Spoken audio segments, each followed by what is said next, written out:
Bonsoir, messieurs et dames. Merci d'être encore une fois des nôtres. Vous êtes au JDS, journal du dimanche au soir, qui sera marqué aujourd'hui par 6 sujets. Évaluation des progrès dans la mise en œuvre de la norme ITIE 2019. Le Burkina a obtenu le score de 75,5 sur 100. Nous ferons mieux connaissance avec la norme et le contenu des résultats avec la communication du secrétariat permanent de l'initiative pour la transparence dans les industries extractives au Burkina Faso. Et puis, 4e édition du symposium international sur le transport et la logistique en Afrique, Translogue Africa. Nous revisiterons les 3 jours de réflexion sur le développement de la chaîne logistique globale à l'heure de la ZLECAf, en tant des zones de libre-échange continentale africaine. Quelles opportunités pour le chargeur et quels défis pour en tirer le meilleur des parties? C'est sur un autre plateau dans ce JDS. Et enfin, sport. Bras de fer renouvelé entre la Fédération burkinabé de football et les clubs, infrastructures sportives et réaction cette semaine du ministre en charge des sports sur ces questions. Tout cela sera en analyse sur le plateau du JDS avec Claude Romba qui est chroniqueur sportif. Nous reviendrons aussi sur les performances de Hugues Fabrice Zongo hier, le médaillé d'or. C'est donc l'essentiel pour ce qui est du déroulé de ce JDS, journal du dimanche au soir. Mais nous allons commencer par une actualité qui a marqué ces dernières heures. Dans un communiqué en date du 1er mars 2024, le procureur du Faso près le tribunal de grande instance de Waïguia a annoncé l'ouverture d'une enquête à la suite de dénonciations d'attaques meurtrières qui auraient été commises le 25 février dernier dans les villages de Komsilga, Noudin et Soro dans le département de Tiou, province du Yatenga. Les sources, selon le communiqué, indiquaient un bilan provisoire de 170 personnes exécutées, outre les personnes blessés. Le 29 février, une mission pour procéder à toutes les constatations a été initiée. L'enquête précise, le communiqué est confié à la police judiciaire sous la direction du parquet du procureur du Faso. Un appel a été aussi lancé à toutes les personnes qui disposeraient d'éléments ou d'informations sur ces faits à les communiquer aussi bien directement au parquet qu'aux différents services de police judiciaire du ressort du procureur du Faso. Le procureur qui dans le communiqué a terminé par exprimer sa compassion pour les victimes et proches en souhaitant prompt rétablissement aux blessés. Une actualité sur laquelle nous allons sûrement revenir dans nos prochaines sessions d'information. Ceci dit, on ouvre la première rubrique de ce JDS, c'est celle économie.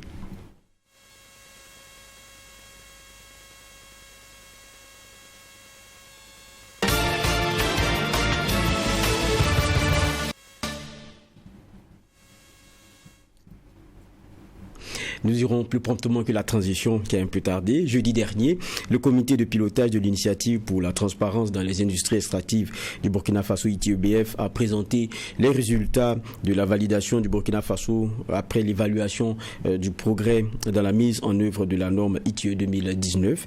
À l'issue de cette évaluation, le Burkina a obtenu un score, on dira modéré, de 75,5 sur 100. Les responsables du comité de pilotage se disent en tout cas satisfaits du travail qui a été abattu par les parties prenantes. On revient donc sur ce point qui a été fait notamment à l'opinion avant des discussions ici.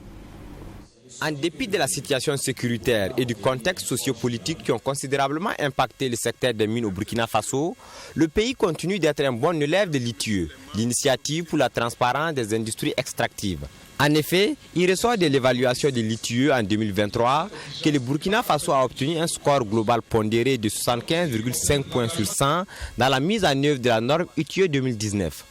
Un score qui correspond à la moyenne des scores de 3 composantes que sont les résultats et l'impact, la transparence et l'engagement des parties prenantes. Des résultats qui, selon le comité de pilotage, traduisent la résilience du secteur des mines et la ferme volonté des parties prenantes de faire de la transparence dans le secteur privé une réalité. Moi, je pense que vraiment dans les circonstances dans lesquelles l'évaluation a eu lieu, le Burkina Faso peut être satisfait. Sinon, vous avez effectivement constaté entre-temps, il en a fait un peu cas dans l'explication, les réactions entre le Burkina et ITIE International, parce que nous n'étions pas d'accord sur beaucoup de points. Malgré la situation, nous demeurons résilients et nous avons toujours le souci de la transparence, le souci en fait de la bonne utilisation des ressources de façon générale et des ressources minières en particulier. Il ressort de cette évaluation quelques points de discorde entre l'ITIE international et le Burkina Faso. Parmi eux, la réquisition par l'État burkinabé de 500 kg d'or des sociétés Bissa Gold et Mana pour nécessité publique le 15 février 2023, l'octroi des permis d'exploitation de la mine de Tambao et de Inata et aussi la contribution du Fonds minier pour le développement local à l'effort de paix. L'instance internationale dit observer à ce niveau une absence de diversité d'opinion, des accusations qui ne sont pas du goût des membres de l'ITIE Burkina. Ils ont voulu me faire croire que la société civile a très mal joué en acceptant que le gouvernement prélève ces ressources-là pour alimenter ce fonds de lutte contre le terrorisme. Je leur ai dit que j'ai personnellement insisté au sein du comité national de suivi du fonds minier pour que tous les membres de ce comité acceptent ce prélèvement. La réquisition de l'or, comme il a dit, effectivement, aucune compagnie minière ne s'est plaint que l'or a été réquisitionné. Parce que l'article 16, on l'a rappelé, dit qu'en cas de nécessité, on peut réquisitionner les équipements, on peut réquisitionner la production pour des besoins de nécessité publique. Donc ça, c'est clair. En plus, effectivement, l'or a été payé aux compagnies minières au cours du jour. Elles ont économisé sur les frais de transport, elles ont économisé sur les frais de transit. En rappel, c'est en 2007 que le Burkina Faso a manifesté sa volonté d'adhérer au principe de l'ITIE. C'est ainsi que le 16 avril 2008, le Conseil des ministres a adopté un dispositif institutionnel et lancé les activités la même année. Une adhésion à l'initiative pour la transparence dans les industries extractives qui répond aux besoins du Burkina Faso d'assurer une meilleure gouvernance de son secteur extractif. Nous avons donc les pieds dans le plat concernant ce sujet-là. Nous sommes rejoints par David Joubaviel d'Abiré. Il est le chargé de communication du secrétariat permanent de ITIEBF. Bonsoir et merci d'être avec nous. Bonsoir, bonsoir à tous. C'est un plaisir de vous avoir. Je suis aussi, parce qu'on parle économie, avec David Nana. Bonsoir. Bonsoir Va, bonsoir aux téléspectateurs et aux auditeurs. D'accord. On va faire d'abord aussi un peu de pédagogie avant de venir dans le vif du sujet, c'est-à-dire ce qui a été partagé. Voilà, en termes d'or ITIE 2019 et ce qu'est le contenu de l'évaluation qui a été fait. Et quand on regarde, tout à l'heure le reporter le disait, c'est 2008 que le Burkina adhère de façon concrète à ITIEBF. Mais c'est quoi le contexte de cette création ITIEBF? Ok, merci beaucoup David Dana, merci pour l'invitation. Déjà, il faut dire qu'en fait, l'idée même de la mise en œuvre de l'ITIE au niveau international a germé en 2003 au Forum économique de Johannesburg, où l'ancien Premier ministre britannique Tony Blair et un certain nombre d'acteurs de la société civile s'interrogeaient sur le paradoxe des richesses. C'est-à-dire qu'on constatait que dans la plupart des pays qui abritaient les ressources naturelles, abritaient également les populations les plus pauvres de la planète. Vous verrez un peu, en fait, entre la décennie 80-90 et 90-2000, il y avait beaucoup de guerres en fait sur le continent, dû au fait que ce n'était pas forcément du fait en fait de la pauvreté, mais parfois c'est l'excès de richesses qui faisait que la suspicion qui entourait en fait la gestion des richesses créait en même temps une sorte d'instabilité. Donc les réflexions ont porté en fait sur la mise en place d'un mécanisme qui devait permettre à créer une transparence dans la gestion de ces ressources naturelles-là, avec le principe selon lequel mieux on sait sur la gestion des ressources naturelles, plus on est enclin à demander des comptes, mais à ne pas peut-être partir dans la belligérance. Donc c'est ainsi qu'a germé l'idée, en fait, de la mise en œuvre de l'ITIE. Naturellement, les années qui ont suivi, le mécanisme a été mis en place et le siège à Oslo, en Norvège. Le Burkina Faso, qui en 2003 avait, comme on appelle, mis en place un nouveau code minier et qui, sur la base en fait des richesses géologiques et des structures comme le Bumégèbe et autres, savait qu'en fait son sous-sol abritait un certain nombre de ressources, a décidé en fait d'adhérer à l'ITIE pour pouvoir faire une sorte de transparence, marquer une sorte de traçabilité dans la gestion de ces ressources. Donc nous avons formulé notre demande, et le pays a formulé sa demande en 2007 effectivement. 2008, la demande a été acceptée. Et en 2013, nous avons été jugés pays conforme à l'ITIE.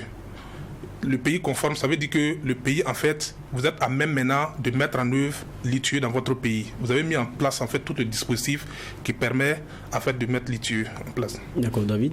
Alors, bon, je comprends, mais je veux juste qu'on revienne un peu. C'est vrai, on doit comprendre que pour adhérer, il faut juste écrire et puis c'est bon. Ou comment est-ce que se fait l'adhésion au sein de cette norme-là? En fait, l'adhésion à l'ITIE est libre. L'ITIE est d'accès libre à la seule condition qu'il faut respecter les exigences et les principes que l'ITIE édicte régulièrement.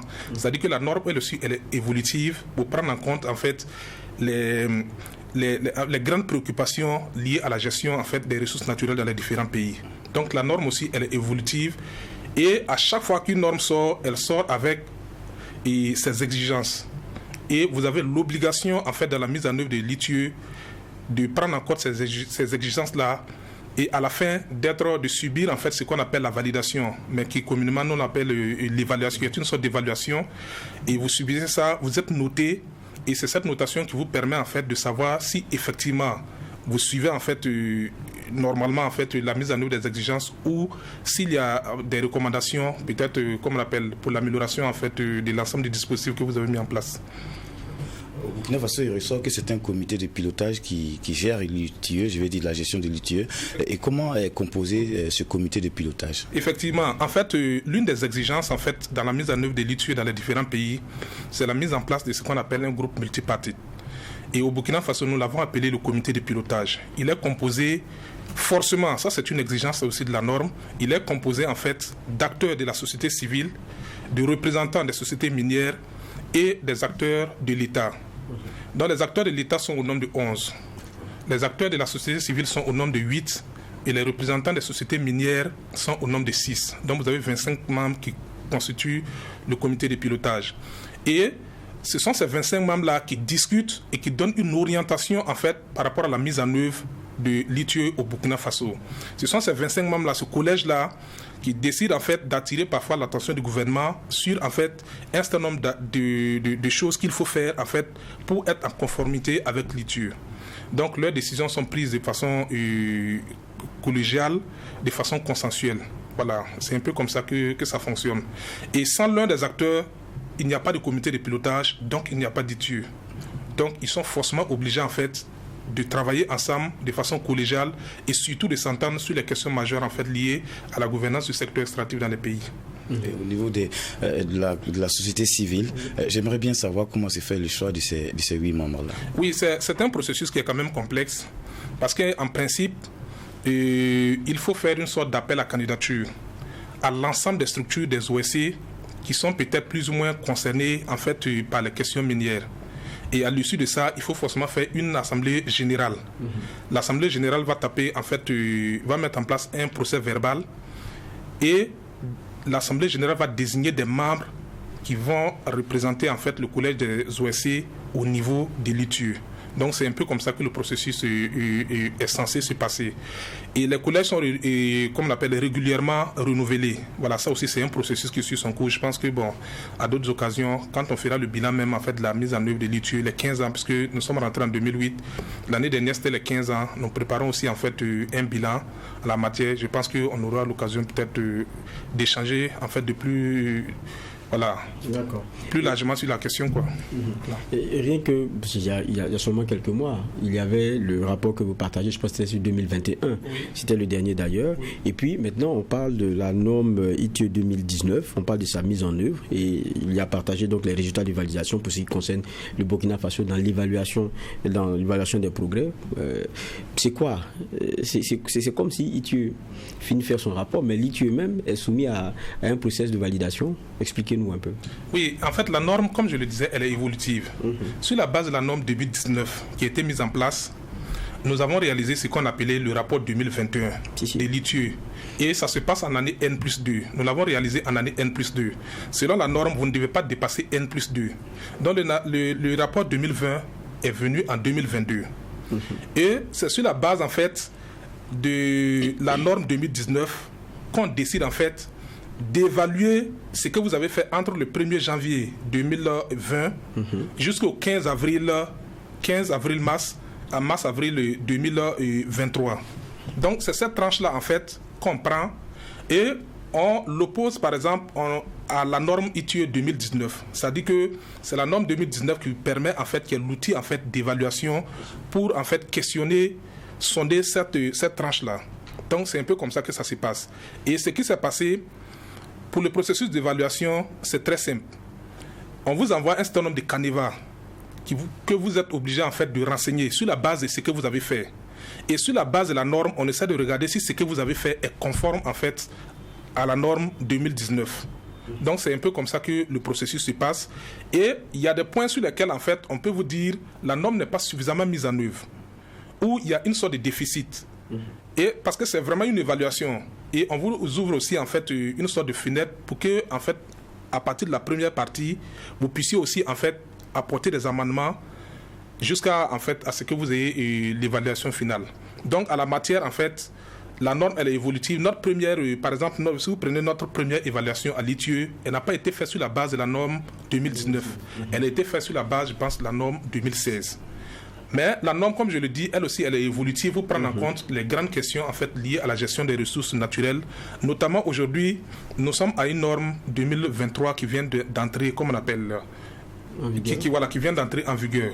Nous devons nous approprier cette norme-là et progresser en fait les réformes.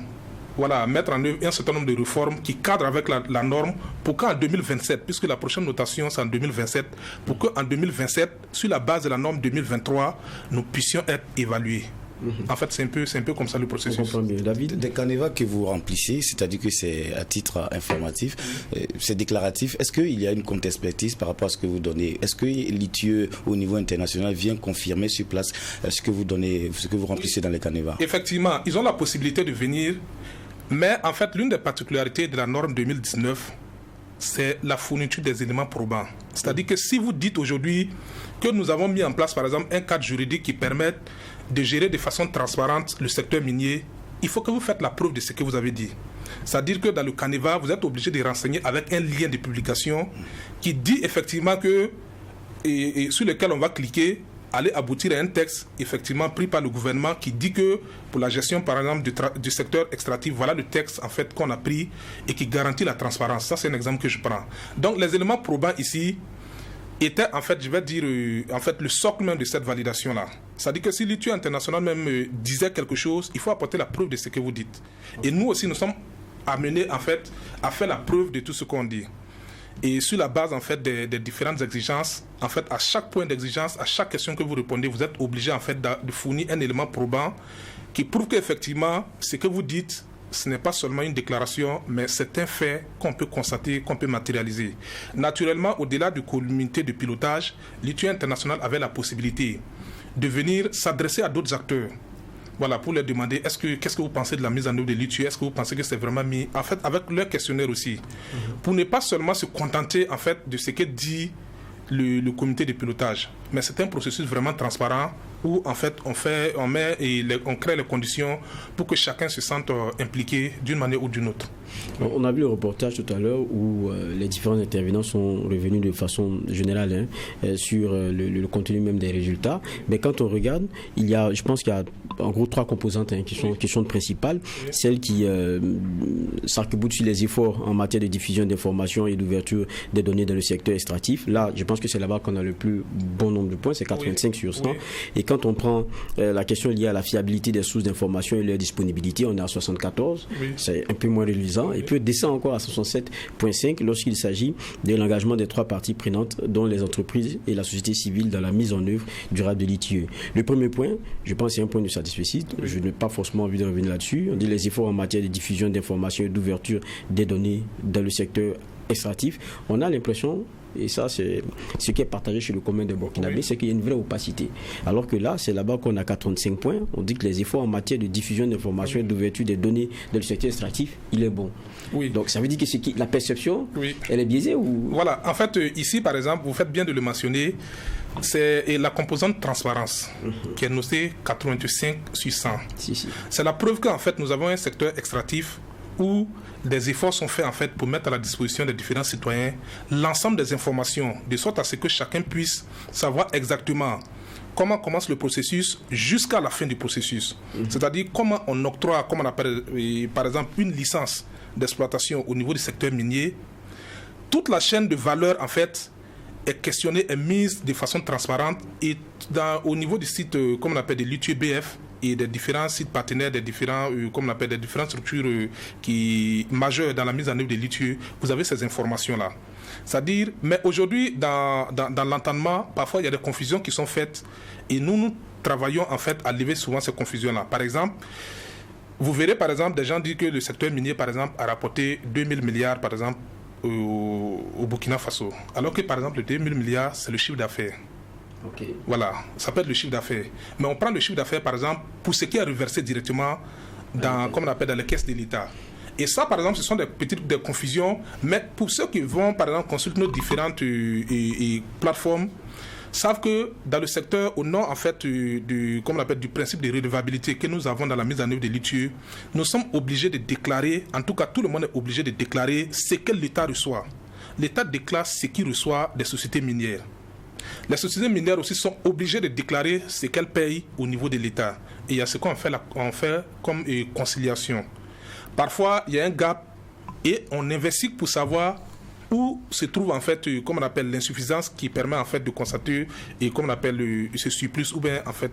Donc, il y a un processus qui est mis en œuvre qui permet aux citoyens non seulement de participer, mais surtout de savoir exactement comment ça se passe au niveau du secteur extractif. Mais comme je le disais, c'est un processus, beaucoup nous prennent en cours, mais au fur et à mesure, les gens finissent par comprendre que, en fait, on a une bonne base de données qui permet en fait d'éviter les confusions et d'avoir la bonne information sur le secteur extractif. C'est vrai que le rapport 2021 parlant des gaps, justement, il y avait 3 milliards de gaps, ce qui correspondait à 1,11% des paiements. Mais il y a le deuxième point qui est intéressant. Là où on a un peu moins de points, c'est 74 sur 100. Oui. C'est la fiabilité des sources d'information et leur disponibilité. Est-ce à dire qu'on est enclin à donner l'info? Mais forcément, c'est pas sûr que ce soit vrai. Non, les informations sont fiables, elles sont bonnes. À ce niveau-là, on a eu quand même quelques difficultés, mais qui sont en passe d'être résolues. Okay. Par exemple, vous avez la modernisation des services du cadastre minier, qui n'avait pas, en fait, jusqu'à une certaine date récente, un certain nombre d'outils qui permettaient à des gens, depuis l'extérieur, de consulter, en fait, les services du cadastre. Okay. Et de savoir comment ça se passe. Ça, c'est quelque chose que nous sommes en train de résoudre dans le cadre d'un processus. Mais comme l'évaluation coïncide avec un moment où, en fait, vous n'avez pas encore fini de mettre en place tous les outils qui permettent, par exemple, au cadastre d'être consulté à l'extérieur et comme on appelle, de vraiment, en fait, fournir un certain nombre de données. Donc, on vous dit que le processus n'est pas encore fini, donc ça vous fait des points en moins. Mais encore une fois, c'est un processus. C'est-à-dire que vous pouvez commencer, en fait, une réforme aujourd'hui et la finir peut-être dans 6 mois, dans 1 an. Et si vous coïncidez avec une évaluation, c'est sûr qu'on va vous dire, tant que vous n'arrivez pas au bout, en fait, comme on appelle, du processus, on ne va pas vous donner l'ensemble des points. Aujourd'hui, par exemple, le gouvernement burkinabé a pris un texte sur la propriété réelle. C'est-à-dire que au bout du processus, on saura exactement qui sont les propriétaires des différentes, comme on appelle, des différentes mines qu'on a au Burkina Faso. Mais avant ça, il faut mettre en place un registre au niveau, en fait, du tribunal du commerce. Il y a un certain nombre d'outils qu'il faut mettre en place. Et si ces outils ne sont pas encore mis en place, vous avez l'impression que, en fait, on n'est pas encore à 100% dans la transparence, alors que c'est un processus. Okay. Voilà. Parfois, pour prendre un texte de loi et le matérialiser sur le terrain de façon concrète, parfois ça prend du temps. Surtout quand les acteurs sont nombreux, en fait, dans la mise en œuvre. Mais on ne désespère pas parce que, comme l'a dit le président du comité de pilotage, nous sommes rentrés de façon volontaire.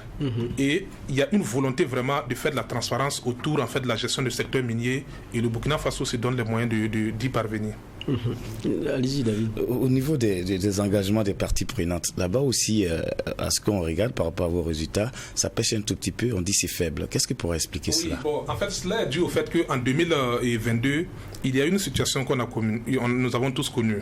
C'est-à-dire que les situations, les bouleversements sociopolitiques que nous avons connus en 2022 n'ont pas été vraiment du goût, en fait, de l'UTU internationale, qui a estimé que ça a perturbé, en fait, le fonctionnement du groupe multipartite. Parce que, et pour la précision, vous avez par exemple le directeur général des douanes, le directeur général des impôts, un certain nombre de directeurs généraux qui, de par leur fonction même, sont du coup membres du comité de pilotage. Bon, si des situations surviennent et que dans une année, vous avez peut-être 2 fois des changements, donc ils peuvent estimer qu'il y a une sorte d'instabilité à ce niveau qui ne permet pas, en fait, comme on appelle, le bon fonctionnement. Mais à ce niveau, ce n'est pas vrai parce que nous avons tenu toutes les sessions ordinaires et même des sessions extraordinaires, nous les avons toutes tenues. Le comité a fonctionné sans vraiment un grand problème. Ça, c'était le premier point. Le deuxième point, il s'agit des acteurs de la société civile. L'ITIE international a estimé à un moment donné qu'ils n'ont pas été très critiques par rapport à un certain nombre de problèmes des choses qu'ils ont estimées être des problèmes qui se sont posés au Burkina. Et qu'ils n'ont pas vu en fait une société civile en fait sur les grands chevaux pour essayer de dénoncer et un certain nombre de choses. Ça a créé un certain nombre aussi en fait de frictions entre la société civile burkinabé et l'ITIE international, qui a même fait une déclaration, qui a même écrit pour dire en fait nous sommes libres de notre participation, nous sommes voilà. Mais ça aussi bon, c'est un peu les points de discorde comme ça qu'on a eu avec eux, mais je pense que tout a été levé à un moment donné où on s'est compris. Voilà. Sur ce point-là justement, parce que quand on voit les points qui sont faits, ils parlent de ce taux faible qui s'explique par le fait que l'ITIE international estime que la société civile et les entreprises minières n'ont pas pu jouer le rôle de veille et de dénonciation du fait du régime militaire au pouvoir qui les intimiderait. Est-ce que c'est parce que, d'abord, il faut qu'on circonscrive la question de la dénonciation. Est-ce que c'est seulement dans le cadre de votre travail, c'est-à-dire la question de l'industrie minière et de l'extraction, ou bien ils l'étendent à la vie politique et tout? Oui, bon, d'abord, dans un premier temps, en fait, ce qui a été reproché, sinon, en fait, la société et la participation de la société et des représentants des sociétés minières, ils ont eu les pleins points à ce niveau. Okay. C'est au niveau des OSC et de l'État qu'ils ont trouvé à redire. Mais c'est comme, en fait, je le disais en début d'émission, il s'agit d'éléments probants. Si vous dites que les organisations de la société civile n'ont pas pleinement joué leur rôle sur la période, on leur a dit, fournissez-nous les éléments probants qui vous permettent de le dire. Mais à contrario, nous avons produit des éléments probants qui prouvaient que, en fait, on a eu la question minière n'est pas un tabou au Burkina Faso. Si. On a produit ce qu'on appelait un mémorandum sur, comme on appelle, la liberté d'expression et de presse au Burkina Faso. Nous avons décrit ce qu'on appelle l'espace civique burkinabé, avec une panoplie d'émissions des acteurs de la société civile, en fait, qui opinaient sur les questions minières sans vraiment... voilà, ça c'est ce que nous avons produit. À leur tour, ils n'ont produit, en fait, aucun document qui permettait de dire qu'il y a une sorte de réticence, en fait, ou bien il y a une sorte de brigandage à ce niveau. Mais ils sont restés, en fait, ils ont voulu confondre des opinions aux exigences.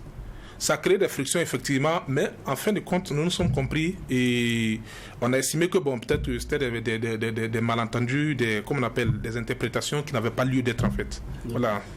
Il y a aussi ce point-là, notamment au niveau de la réquisition d'or dont l'État burkinabé a suscité. Et ça crée la discordance aussi à ce niveau-là. Oui, bon, ça aussi, en fait, c'est à ce niveau en fait, qu'ils ont reproché, par exemple, aux organisations de la société civile de n'avoir pas donné de la voix pour dénoncer ce fait. Alors que c'était un fait purement légal qui s'appuyait sur l'article 16 du Code minier burkinabé, qui dit qu'on ne peut pas réquisitionner, on ne peut réquisitionner en fait ces substances-là que sur la base en fait de nécessité publique. Et c'est la cause qui a été évoquée par le gouvernement comme on appelle dans sa déclaration. Donc à ce niveau en fait c'était conforme à la loi. La deuxième des choses, M. Bamounou l'a expliqué, qui est un des représentants du collège, comme on appelle des sociétés minières au niveau des l'ITIE, il a dit l'État a payé en fait cette réquisition-là. Et les sociétés minières même étaient très contentes parce qu'elles n'ont pas payé de transport pour aller à l'extérieur. Elles n'ont pas payé en fait, comme on appelle, un certain nombre de ressources pour la transformation comme on appelle, de ces matériaux-là. Mais elles ont été payées à un prix vraiment convenable. Et il n'y a pas eu, comme on appelle, personne n'a trouvé à redire. Le problème de l'ITIE international, c'est que c'est la notion de réquisition en fait qui a créé une sorte de friction. Parce que pour eux, c'est comme si en fait dans la tête, dans l'entendement des évaluateurs, quand on dit réquisition, c'est une prise de force sans compensation, qui ne respecte aucune mesure, alors que le gouvernement s'est appuyé sur l'article 16 du Code minier de 2015, qui était très clair là-dessus. Donc à ce niveau, il n'y avait aucun problème. Mais encore une fois, les évaluateurs, c'est comme on le connaît, il faut leur expliquer en fait ce qu'il est. Donc on a expliqué, bon, en fin de compte, comme je le disais, on s'est compris et bon, on a pu avoir en fait la note qui est la note, et puis bon. D'accord. Peut-être une dernière question. D'accord. Engagement de la société civile, mais on parle aussi notamment de l'engagement de la presse voilà, notamment dans ce qui concerne les initiatives au niveau des litieux. On parle de manque d'engagement au niveau de la presse. Est-ce que vous êtes communicateur, est-ce qu'on a suffisamment communiqué avec la presse, on a permis à la presse de produire des articles concernant ces normes-là? Oui, en fait, l'aspect qui a été abordé en fait, concernant la presse sur cette question, c'est de dire que sur la question de la réquisition, la presse a été aphone. La presse n'a pas trouvé à redire que en fait, de constater et d'accepter le fait. Alors que c'est un fait qui s'est appuyé qui a une base légale. Bon, vous dénoncez, en fait, comme vous ne pouvez pas mettre, puisque la base, elle est légale. C'est un fait. On a dit qu'on ne peut réquisitionner que sur la base des nécessités publiques. Ça, c'est le 1. Mais il faut une juste compensation. Et le gouvernement, en fait, s'est acquitté de son devoir en payant, en fait, sur, en fait, la base, en fait, de la fluctuation au niveau international. Donc, la presse n'a fait que rendre compte d'un fait, mais n'a pas posé, en fait, un débat critique là-dessus. Parce que, déjà, en fait, il y avait une base qui était là. Maintenant, c'est tout ça que en fait, l'Étude internationale estime que bon, en fait, les gens auraient dû monter sur leurs grands chevaux et puis bon. Et c'est la même chose que en fait, la question des organisations de la société civile, où elle a estimé à un moment donné que l'État a puisé une partie, comme on appelle, du Fonds minier de développement local pour alimenter en fait les fonds pour l'effort de paix, avec l'accord des organisations de la société civile. Ils ont trouvé qu'à ce niveau aussi, il n'y a pas eu de critique. Alors que dans le principe pour les organisations de la société civile, pour pouvoir parler de développement local même, des communautés, il faut d'abord créer en fait, les conditions en fait, de paix. Sans la paix, vous ne pouvez pas mettre en place en fait, un processus de développement. Alors qu'aujourd'hui, sur la base du Fonds minier de développement local en fait, qui existe aujourd'hui, il y a plusieurs communes qui ont des milliards et des milliards de francs CFA, mais qui ne peuvent pas les dépenser parce qu'il n'y a pas de sécurité. Donc, on puise une partie de ces fonds-là pour alimenter en fait un fonds qui, en fait, avec beaucoup d'efforts du gouvernement, peut ramener la sécurité. Et là encore, il a fallu que l'Étude internationale dise que c'est plus ou moins, en fait, les organisations de la société civile auraient dû, en fait, plus ou moins dénoncer ou refuser ce principe-là. Donc, à ce niveau aussi, il y a eu pas mal de points sur lesquels, en fait, il y avait quand même des frictions. Mais est-ce que certains changements par le passé faisaient l'objet de beaucoup plus de dénonciations ou prêtaient beaucoup plus à matière à redire au niveau des organisations qui revenaient au niveau de l'Étude internationale et aujourd'hui, ils font un peu un genre de parallèle? Non, comme on appelle, les dernières évaluations que nous avons connues n'ont pas été, en fait, dans ce climat et de suspicion, en fait, d'a priori. Parce que quand on regarde en fait tout le processus, les gens sont venus avec beaucoup d'a priori et à des moments donnés n'ont pas voulu entendre en fait raison sur les explications qu'on donnait. Donc ça crée à un moment donné des frictions parce que c'était devenu lassant. Parce que vous demandez à des gens de faire la preuve de ce qu'ils disent. On fait la preuve, vous avancez quelque chose, mais vous refusez de faire la preuve. En ce moment, en fait, vous voyez que, en fait, si on ne fait pas d'efforts, on tombe dans un dialogue de sourds.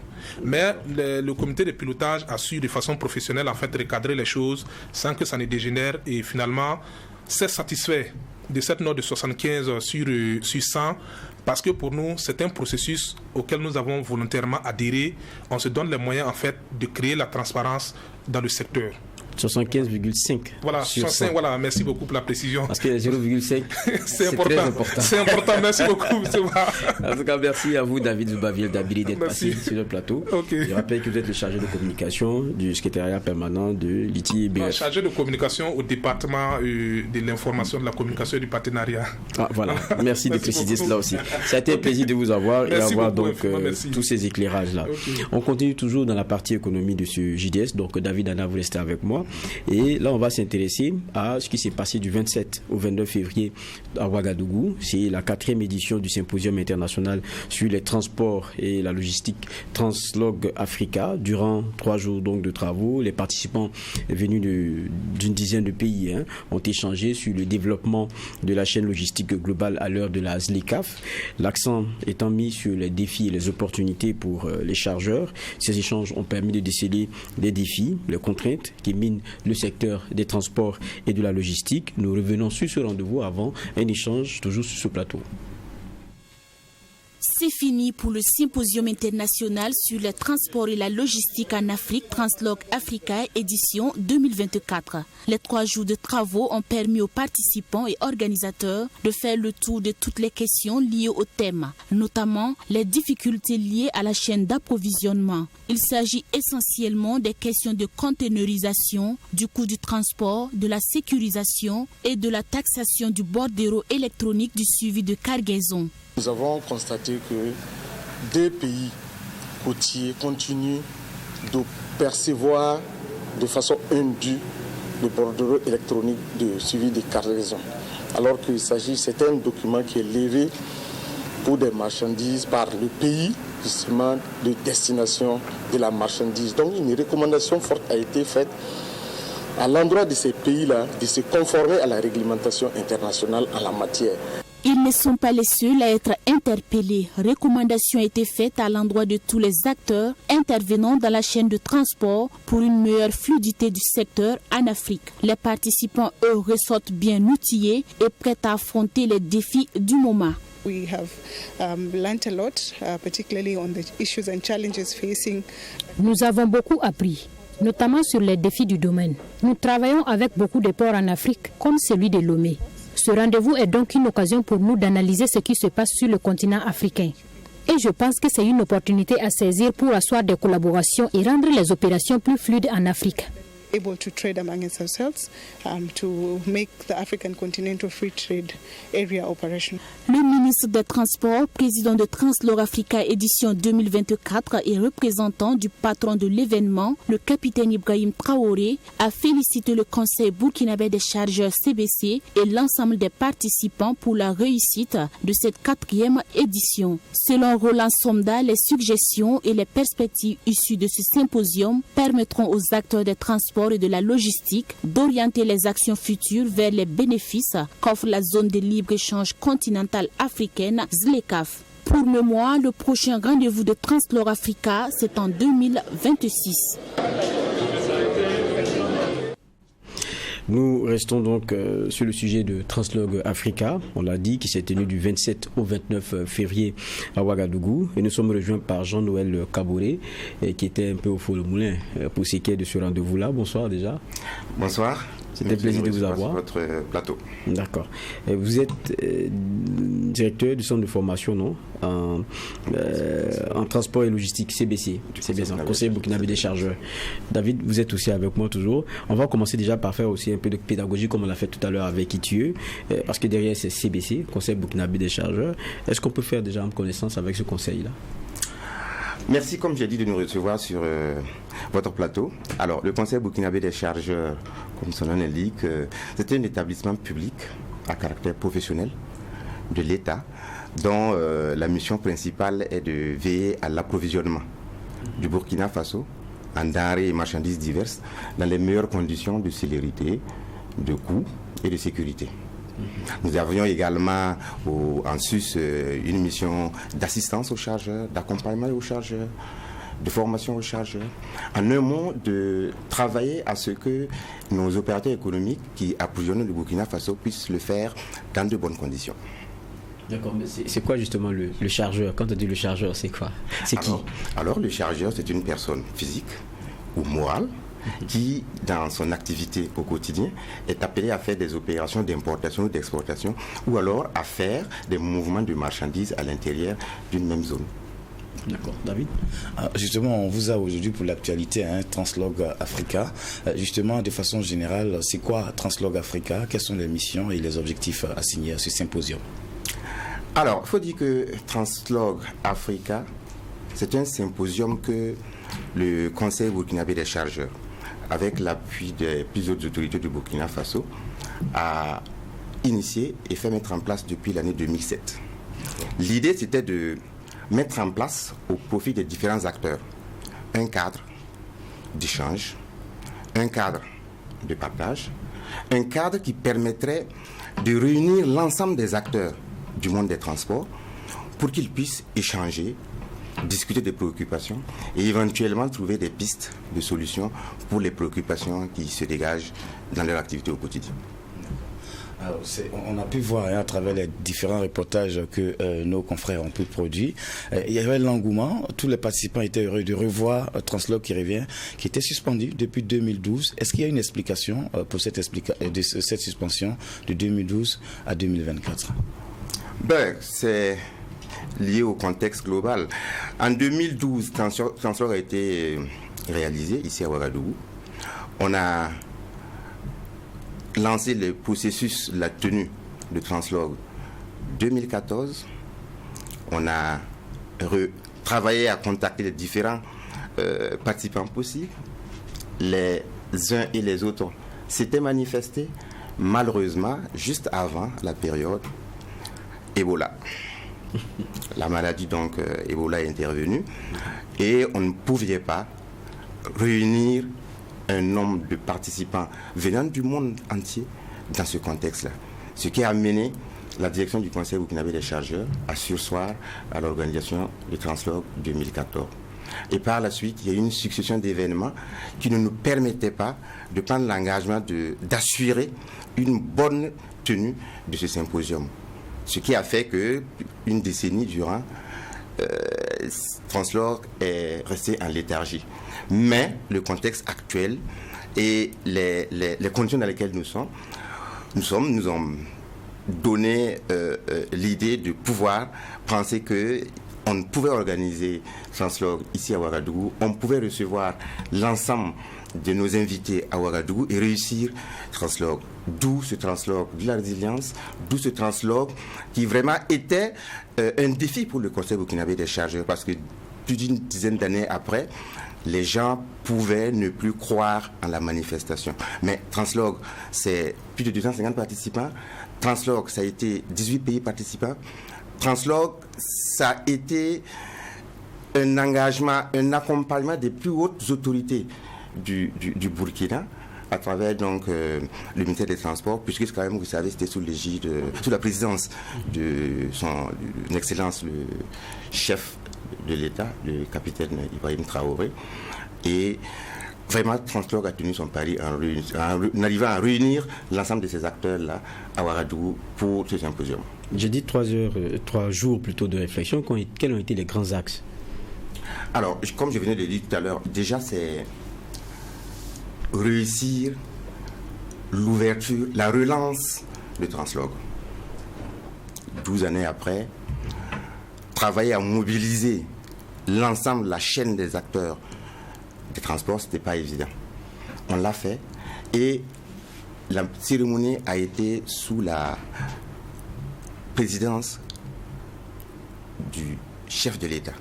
C'est la preuve que nos autorités tenaient à la tenue de cette manifestation. Là, c'était pour ce qui concerne l'organisation. De manière pratique, ça a été la tenue même du symposium. Plus d'une dizaine de communications, 4 panels et des engagements qui ont été pris de part et d'autre. Des discussions ouvertes, une participation de l'ensemble des acteurs, que ce soit les armateurs, que ce soit les consignataires, que ce soit les transporteurs, que ce soit les commissionnaires agréés en douane. Alors, véritablement, les ports étaient là, la douane était là. Véritablement, on est arrivé à réunir l'ensemble des acteurs qui ont franchement discuté au bout de 3 jours et qui sont arrivés à faire des recommandations que nous entendons également faire suivre dans l'exécution pour qu'en 2026, on puisse se retrouver et voir l'état de mise en œuvre. Alors, moi, je voudrais revenir un peu sur le thème qui a été retenu pour cette année. Je reprends, pour ne pas me tromper, je vais lire. Développement de la chaîne logistique globale, défis et opportunités pour les chargeurs à l'ère de la zone de libre-échange continentale africaine. Alors, pourquoi avoir choisi un tel thème? Thème d'actualité, du reste. L'accord sur la ZLECAf a été signé. Nous sommes en train d'aller dans le process vers justement cette ouverture du marché africain. C'est quand même plus d'1 milliard de consommateurs et c'est de voir comment nous, en tant qu'acteurs, on va d'abord diffuser l'information, permettre aux acteurs d'avoir tous les éléments liés aux différents mécanismes qui puissent leur permettre de tirer profit de cette zone de libre-échange africaine.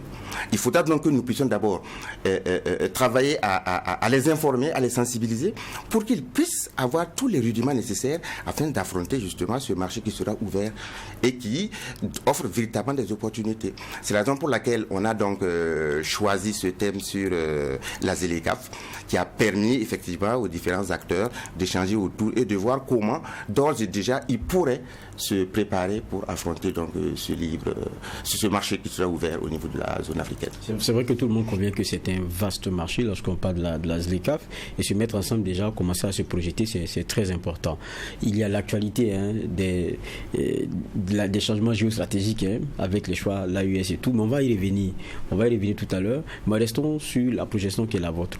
Il y a comme un genre de gangrène, même si vous êtes dans des espaces où vous avez convenu ensemble de la libre circulation des biens et des marchandises, il y a un phénomène qui a la peau dure, c'est la question des tracasseries. Vous en avez discuté. C'est pas aujourd'hui que ça commence, les discussions sur ce chapitre-là. Et ça continue. Même quand on dit on est amis, entre pays, on n'est même pas frères. Ça, c'est quelque chose qui vous bouffe de l'intérieur. Absolument. Nous souhaitons que les marchandises que nos opérateurs économiques importent de divers horizons puissent arriver au niveau des différents ports de transit et puissent être réacheminées le plus simplement possible par les transporteurs dans notre pays. Bien évidemment, il ressort, comme vous l'avez si bien dit depuis belle lurette, des questions de tracasserie tout au long des différents corridors. C'est des faits que nous faisons toujours remonter. Les différentes autorités, les différentes administrations se sont toujours réunies, en ont parlé. Je crois que, in fine, une solution pourrait être trouvée, mais il faut une implication et un engagement réel des différentes autorités à prendre des mesures fortes pour éradiquer ces questions de tracasserie au niveau des différents corridors. Mais vous qui êtes de de l'intérieur, c'est quoi l'ampleur? Parce que souvent on entend des communications, non, c'est vrai que avant c'était, nous on a travaillé à ce qu'on puisse résorber vraiment le phénomène, alors qu'on entend souvent ceux qui sont sur les routes revenir toujours là-dessus, que ça n'a pas changé. C'est quoi la réalité? La réalité c'est au niveau des corridors, et comme vous savez, avec la question sécuritaire, ça peut avoir une certaine forme d'évolution, puisque les checkpoints sont obligés d'être démultipliés du fait de la situation sécuritaire. C'est des checkpoints logiquement sécuritaires qui peut-être pourraient par moment... Partout où l'individu est intermédiaire, il y a toujours très souvent des couacs. Et c'est ça qui ressort et qui se révèle être des questions de tracasserie tous les différents corridors.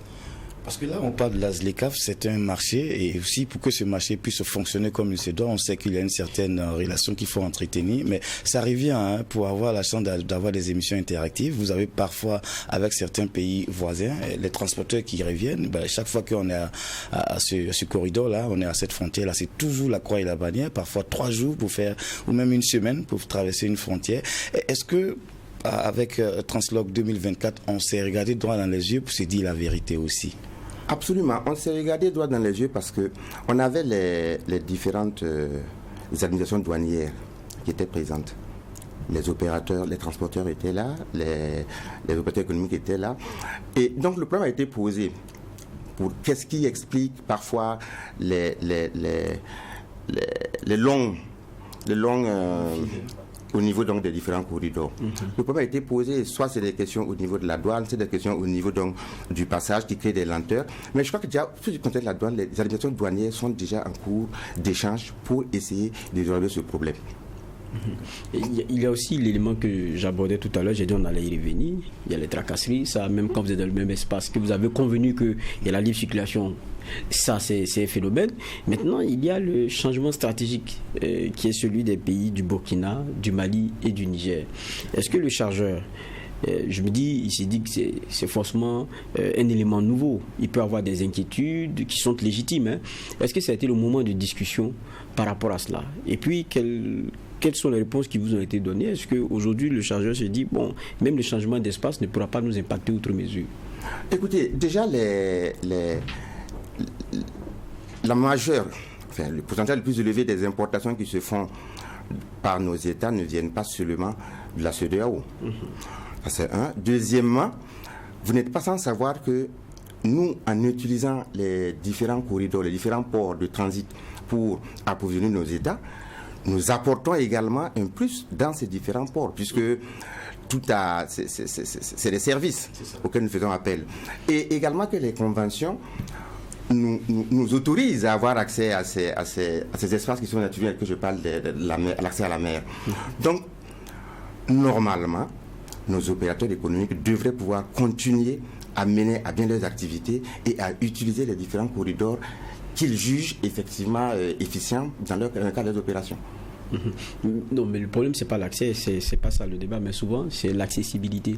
C'est-à-dire, là, maintenant, viennent les questions de coûts qui peuvent arriver. Ça, par exemple, est-ce que c'est des éléments dont vous avez discuté avec l'autorité? Parce qu'on a entendu l'autorité sur la question aussi rassurer sur les changements que certains annoncent. Voilà, ils disent, écoutez, il y a des discussions qui peuvent être menées de façon bilatérale avec certains pays. Est-ce que c'est des discours qui vous ont été tenus aussi? Dans le cadre du Translogue 2024, nous avons tenu à inviter les administrations douanières, nous avons tenu à faire venir les ports que nos opérateurs utilisent. Et on a organisé un panel pour permettre aux responsables des ports de donner la situation de leurs ports à nos opérateurs économiques, de donner les innovations qui sont introduites au niveau de leur port à nos opérateurs économiques, de les convaincre pour qu'ils aillent, parce que c'est du commerce, puisqu'en y partant, comme je l'ai dit tout à l'heure, ça a un coût et ça a des retombées financières pour eux. C'est pour dire que, c'est vrai, les coûts de passage portuaire ont été débattus. Les opérateurs économiques ont posé le problème des surcharges, ont posé le problème du poste acheminement, le taux de fret, ont posé le problème du coût des différents services au niveau des plateformes portuaires. Il y a une recommandation qui a été faite qui demande à l'Union des conseils des chargeurs africains, qui demande à l'Association de gestion des ports de l'Afrique de l'Ouest et du Centre, qui demande à l'Organisation maritime de l'Afrique de l'Ouest et du Centre, le Maroc, d'investiguer dans les différents ports pour relever les différentes taxes qui seraient indues et prélevées sur la marchandise et de voir dans quelle mesure ces organisations-là pourraient développer des initiatives et mener des actions pour que cela puisse cesser.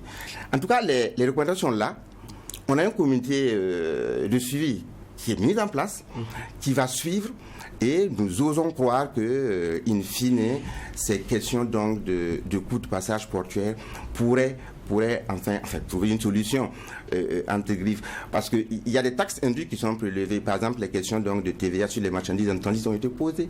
Là, il va falloir que au-delà du port, que les administrations des différents pays soient saisies pour que les échanges puissent être menés, pour que les marchandises en transit, par exemple, ne puissent pas taxer d'une certaine façon. D'accord. Alors, c'est vrai aussi que très souvent, il y a ces tracasseries routières aussi qui peuvent être exprès ou pas, mais quelque part, vous êtes responsable des centres de formation. On a parfois l'impression que c'est un secteur qui demande la formation. Est-ce que nos acteurs sont suffisamment formés dans ce secteur-là pour pouvoir se lancer? Parce que quand on ne maîtrise pas aussi les choses, on peut involontairement créer, n'est-ce pas, cette lenteur-là au niveau des corridors, parce qu'on ne maîtrise pas les choses et c'est sur place qu'on découvre certaines réalités. Je suis tout à fait d'accord. Au niveau du ministère de l'Initiative sur la professionnalisation des différents acteurs, tout cela, ça passe par là. Il y a la formation, il y a la sensibilisation, et comme Translogue, comme je viens de le dire, c'est également un cadre de sensibilisation. Ça permet aux acteurs d'avoir les informations, de connaître les acteurs qui sont impliqués tout au long de leurs opérations, de savoir qui contacter pour telle ou telle opération.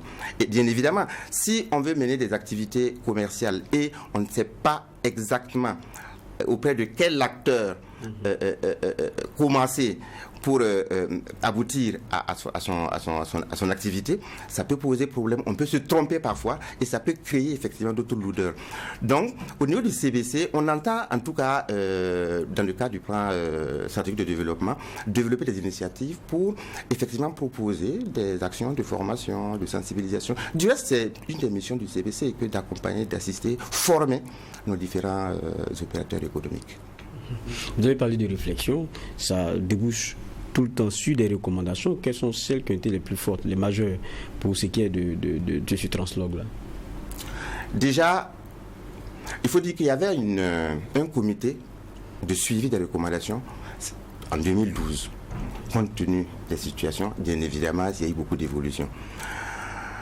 Translog 2024 a recommandé la mise en place de ce comité de suivi qui devrait donc proposer un plan d'action pour pouvoir suivre effectivement la mise en œuvre des différentes recommandations qui en sont sorties. Parce qu'il y a eu quand même plus d'une dizaine de recommandations, allant, comme je dis tout à l'heure, de l'investigation pour les différentes taxes perçues au niveau donc, des plateformes portuaires, allant vers la nécessité de former, informer les différents acteurs sur les innovations douanières au niveau de la ZLECAf, partant sur la nécessité de sensibiliser et d'informer les acteurs sur la levée des différents documents tels le bordereau électronique de suivi des cargaisons, allant sur, au niveau des autorités, la mise en œuvre d'actions en vue de voir comment développer le ferroviaire qui puisse participer véritablement à l'acheminement à moindre coût des marchandises. D'accord. David? C'est vrai, on parle du comité de suivi des recommandations. On a très souvent, littéralement, on entend dire, c'est vrai, après des grands regroupements, les grandes recommandations sont proposées. En tout cas, si c'est mis en œuvre, ça va marcher, ça va permettre au secteur de se développer. Aujourd'hui, je veux dire, quelle est l'assurance que les acteurs de votre secteur-là ont que ces recommandations que vous proposez pour ce symposium-là vont être effectivement mises en œuvre d'ici là qu'on se retrouve pour la prochaine édition? On vient juste de finir, le comité de suivi sera mis en place, les structures, parce que c'est les institutions sous-régionales qui sont impliquées dans le suivi de la mise en œuvre. Et un plan d'action doit être décliné par ce comité avec un chef de file. Et l'idée au niveau du CBC, c'est de mettre un petit secrétariat qui va suivre et qui va permettre donc la mise en œuvre du plan d'action pour que, avant Translog, bien avant Translog 2026, l'état de l'évolution, la mise en œuvre puisse être fait et communiqué aux différents acteurs. Et quand c'est pas mis en œuvre, quand par exemple, parce que tout ne dépend pas que de vous, hein, il y a aussi l'autorité publique qui parfois aussi doit agir. Si l'autorité dit que j'ai compris, je prends ces recommandations en compte, mais quand l'autorité ne met pas en place, quels sont les outils que vous avez pour peut-être le ramener à l'autre? C'est le lobbying. Le lobbying et je ne pense pas... L'une des principales préoccupations des autorités, c'est véritablement de pouvoir permettre cette fluidité-là. C'est de pouvoir permettre la circulation dans de bonnes conditions de nos marchandises, surtout pour un pays enclavé comme le nôtre. Donc, le comité de suivi devrait pouvoir recenser les goulots d'étranglement et remonter au niveau de l'autorité. Et c'est certain que nos autorités, en relation certainement avec toutes celles de la sous-région, mettraient tout en œuvre pour que nous puissions avoir des résultats probants. Je vais vous dire pourquoi je pose ma question. L'autorité, on sait, hein, vous l'avez dit, là où il y a des hommes, il y a toujours des bisbis. Il y a parfois qu'on travaille avec des fonctionnaires qui sont indélicats sur le terrain, qui ne respectent rien, qui n'appliquent rien, et ça continue. Il n'y a pas de sanction. Par exemple, quand on parle de tracasserie routière, c'est connu, on a dit d'éviter d'avoir ces comportements sur la route, et pourtant, ça l'a produit, ça continue. Qu'est-ce qu'on fait? Non, c'est un problème global. Il faut le prendre dans sa globalité.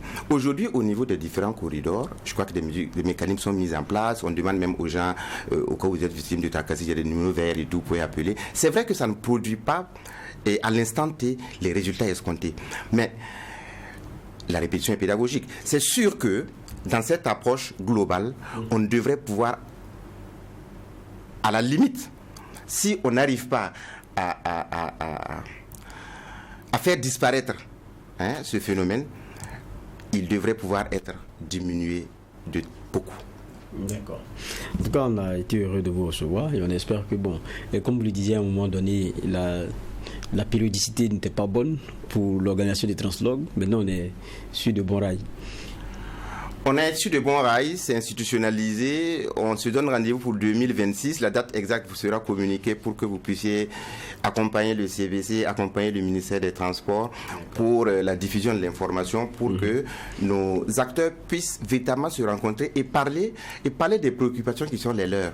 Parce que nous, l'objectif, c'est de véritablement réunir les principaux acteurs pour qu'ils puissent être informés de la situation que vivent nos opérateurs, qui sont des opérationnels, et de voir en leur sein comment prendre des mesures idoines pour pouvoir permettre de résoudre le problème. En tout cas, merci à vous d'être passé. Je rappelle que vous êtes Jean-Noël Kaboré, vous êtes directeur du Centre professionnel de formation en transport et logistique CBC. Ça a été un plaisir de vous avoir et d'échanger sur le Translog. C'était un plaisir également pour nous et je vous remercie pour avoir permis au CBC de faire un petit point sur notre symposium qui vient de s'achever. On reste toujours disponible quand vous avez à diffuser les communications. C'est toujours un plaisir. C'est bien noté.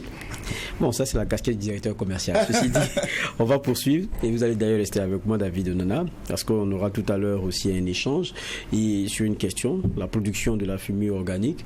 Et il faut le dire, c'est parti d'abord d'une idée pour quelqu'un qui y a cru et il a voulu transformer les déchets d'abattoirs. Donc de l'idée, on en vient à la création d'une véritable chaîne de traitement qui crée aussi de l'emploi. On va découvrir d'abord cette initiative-là et puis on revient ici pour discuter avec le promoteur sur le détail de comment est-ce que ce succès est venu et la résilience qui a été la sienne dans cette dynamique-là. On y va pour le reportage et on revient. Tout commence ici avant de finir dans les emballages, la production de l'engrais bio, les contenus de panse, y compris le sang des animaux tués de l'abattoir de Kosodo sont recueillis dans des bassins pour procéder à un recyclage. En plus du contenu des panses, il faut ajouter du phosphate et d'autres produits. L'engrais est produit en fonction de la richesse des sols en faisant de telle sorte que la teneur de la fumure organique en éléments nutritifs puisse couvrir les besoins des plantes pour les différents producteurs. L'objectif visé est de réduire considérablement l'utilisation de l'engrais chimique par les producteurs burkinabés. Tous les jours, nous le récupérons, y compris le sang des animaux. On le récupère. Il y a un bassin que vous voyez, on le met les bassins, on composte tout dans le bassin pendant 2 semaines. Et quand c'est bien mûr, on le sort. Et maintenant, avec des produits comme le Burkina phosphate, la dolomie, puis d'autres produits qu'on a, on les mélange pour produire un produit selon le besoin du client. Soit c'est de l'engrais bio, soit de la fumure organique. En plus de produire des fertilisants pour les sols, l'entreprise contribue elle aussi à l'assainissement de l'abattoir. Et pour marquer la qualité de la production, un spécialiste de la chimie des sols est acquis pour la cause. Ibrahima Sori étudie les terres des clients et leur propose de l'engrais adapté. Il atteste même que la fumure organique est produite selon les normes en matière de teneur en carbone et d'autres substances requises. Il n'y a pas de substances toxiques qui peuvent vraiment être nocif pour les producteurs. C'est ce qui est d'ailleurs plus recommandé parce que quand nous faisons les analyses aussi, nous regardons quelles sont les teneurs en métaux lourds. Est-ce que les teneurs en métaux lourds sont aux normes? Voilà. Donc l'objectif aussi, ce n'est pas de polluer l'environnement, mais d'enrichir nos sols avec des éléments quand même, des choses nutritifs considérables. Nous rencontrons sur place un ingénieur agronome venu réceptionner sa commande. Cheko Païssa nous dit faire confiance en la qualité des engrais organiques produits par la coopérative. Vu l'importance également de cette fertilisation organique au niveau des sols et aussi pour avoir des productions de qualité. C'est pour ça que nous avons fait recours à eux pour nous accompagner, pour au moins assurer une bonne production au niveau de nos maraîchers que nous comptons accompagner. La politique de cette coopérative, faire de l'engrais organique une alternative à l'engrais chimique dévastateur des sols et crée des maladies. L'idée est aussi d'être indépendant dans le secteur et d'avoir des firmes de production d'engrais made in Burkina. L'autre objectif poursuivi, c'est d'accompagner la politique du gouvernement dans l'initiative offensive agro-pastorale pour la quête de souveraineté alimentaire, indique le président de la coopérative. C'est tout à fait normal que nous nous battons aujourd'hui pour que la reconnaissance des engrais organiques, des engrais foliaires, des engrais liquides les engrais une alternative, les engrais organiques une alternative en tout cas pour l'agriculture. Parce qu'il ne faudrait pas compter toujours sur l'extérieur. On a vu avec la crise russo-ukrainienne, à un moment donné, on n'avait même plus d'engrais. Il faudrait qu'on ait une politique en place ici pour développer nos engrais, développer les firmes qui font les engrais au Burkina, pour qu'elles soient aussi puissantes pour pouvoir répondre à la demande de l'État. Cette coopérative a une capacité de production de 10 000 tonnes d'engrais par mois. Elle emploie une trentaine de jeunes et de femmes, en majorité des déplacés internes. Le souhait est de pouvoir intensifier cette production sur d'autres abattoirs. Aujourd'hui, c'est la production de l'engrais, certes, mais avec une volonté d'étendre sur les champs. André Bado, promoteur d'engrais bio, est d'ailleurs avec nous sur ce plateau pour partager son expérience, son histoire et puis mieux connaître aussi ce secteur. David. Merci d'avoir répondu à notre invitation. Alors, pour le profane, pour ceux qui nous suivent, on entend parler d'engrais bio. Engrais bio, c'est quoi l'engrais bio? Ok, merci pour cette invitation. Bon, je dirais que l'engrais bio, c'est un engrais issu du compostage des éléments et minéraux et végétaux. Et nous les obtenons après le compostage total de ces éléments. Et en plus de ce compostage, on enrichit en y ajoutant du burkina phosphate, de la dolomie et même de la même cendre que nous utilisons pour après la cuisson, que le bois soit consumé. Voilà. Donc, je peux dire aussi que ça constitue, ça joue beaucoup de rôles. Donc, le rôle principal est de se servir comme fumure de fond. Bon, la fumure de fond, c'est de prendre dans le champ avant le labour. Et quand on le fait, ça constitue un réservoir d'eau pour les céréales. En plus de ça, puisque la plante n'a pas besoin d'une grande quantité d'eau permanemment. Au moment où elle a besoin de cette eau, elle ira puiser la quantité dont elle veut. Elle nous sert aussi de fumure de surface. Cette fumure va consister à nourrir directement la plante, à épandre au pied des céréales et directement la plante puise directement à son pied. En gros, c'est ça. D'accord. Le prétexte pour vous inviter ici, c'est bien parce que vous avez une histoire qui est quand même assez atypique. C'est-à-dire qu'aujourd'hui, vous êtes dans l'engrais bio, mais c'est quelque chose que vous étiez dans un autre domaine. Oui. C'est cette histoire-là qu'on veut comprendre. Qu'est-ce qui vous amène à l'engrais bio? Merci. Bon, avant de rentrer dans les engrais bio, j'étais gestionnaire comptable dans les projets et programmes. J'ai fait une vingtaine d'années dans les projets de programme, dont 17 ans dans les projets de l'agriculture. Donc là-bas, on était quotidiennement appelés à accompagner les producteurs sur le terrain lors des formations, même les formateurs des formateurs, la formation des formateurs plutôt. Je participais. Donc, comme je participais, j'ai eu une petite expérience là-bas.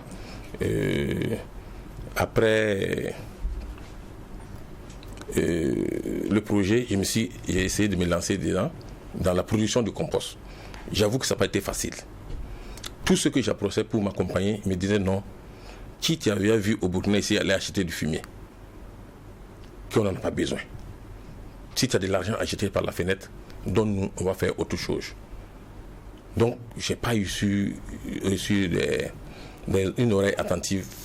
C'est lors d'une rencontre, un échange avec mes neveux, je leur ai dit, bon, voilà, moi j'ai un truc, mais les gens ne m'encouragent pas.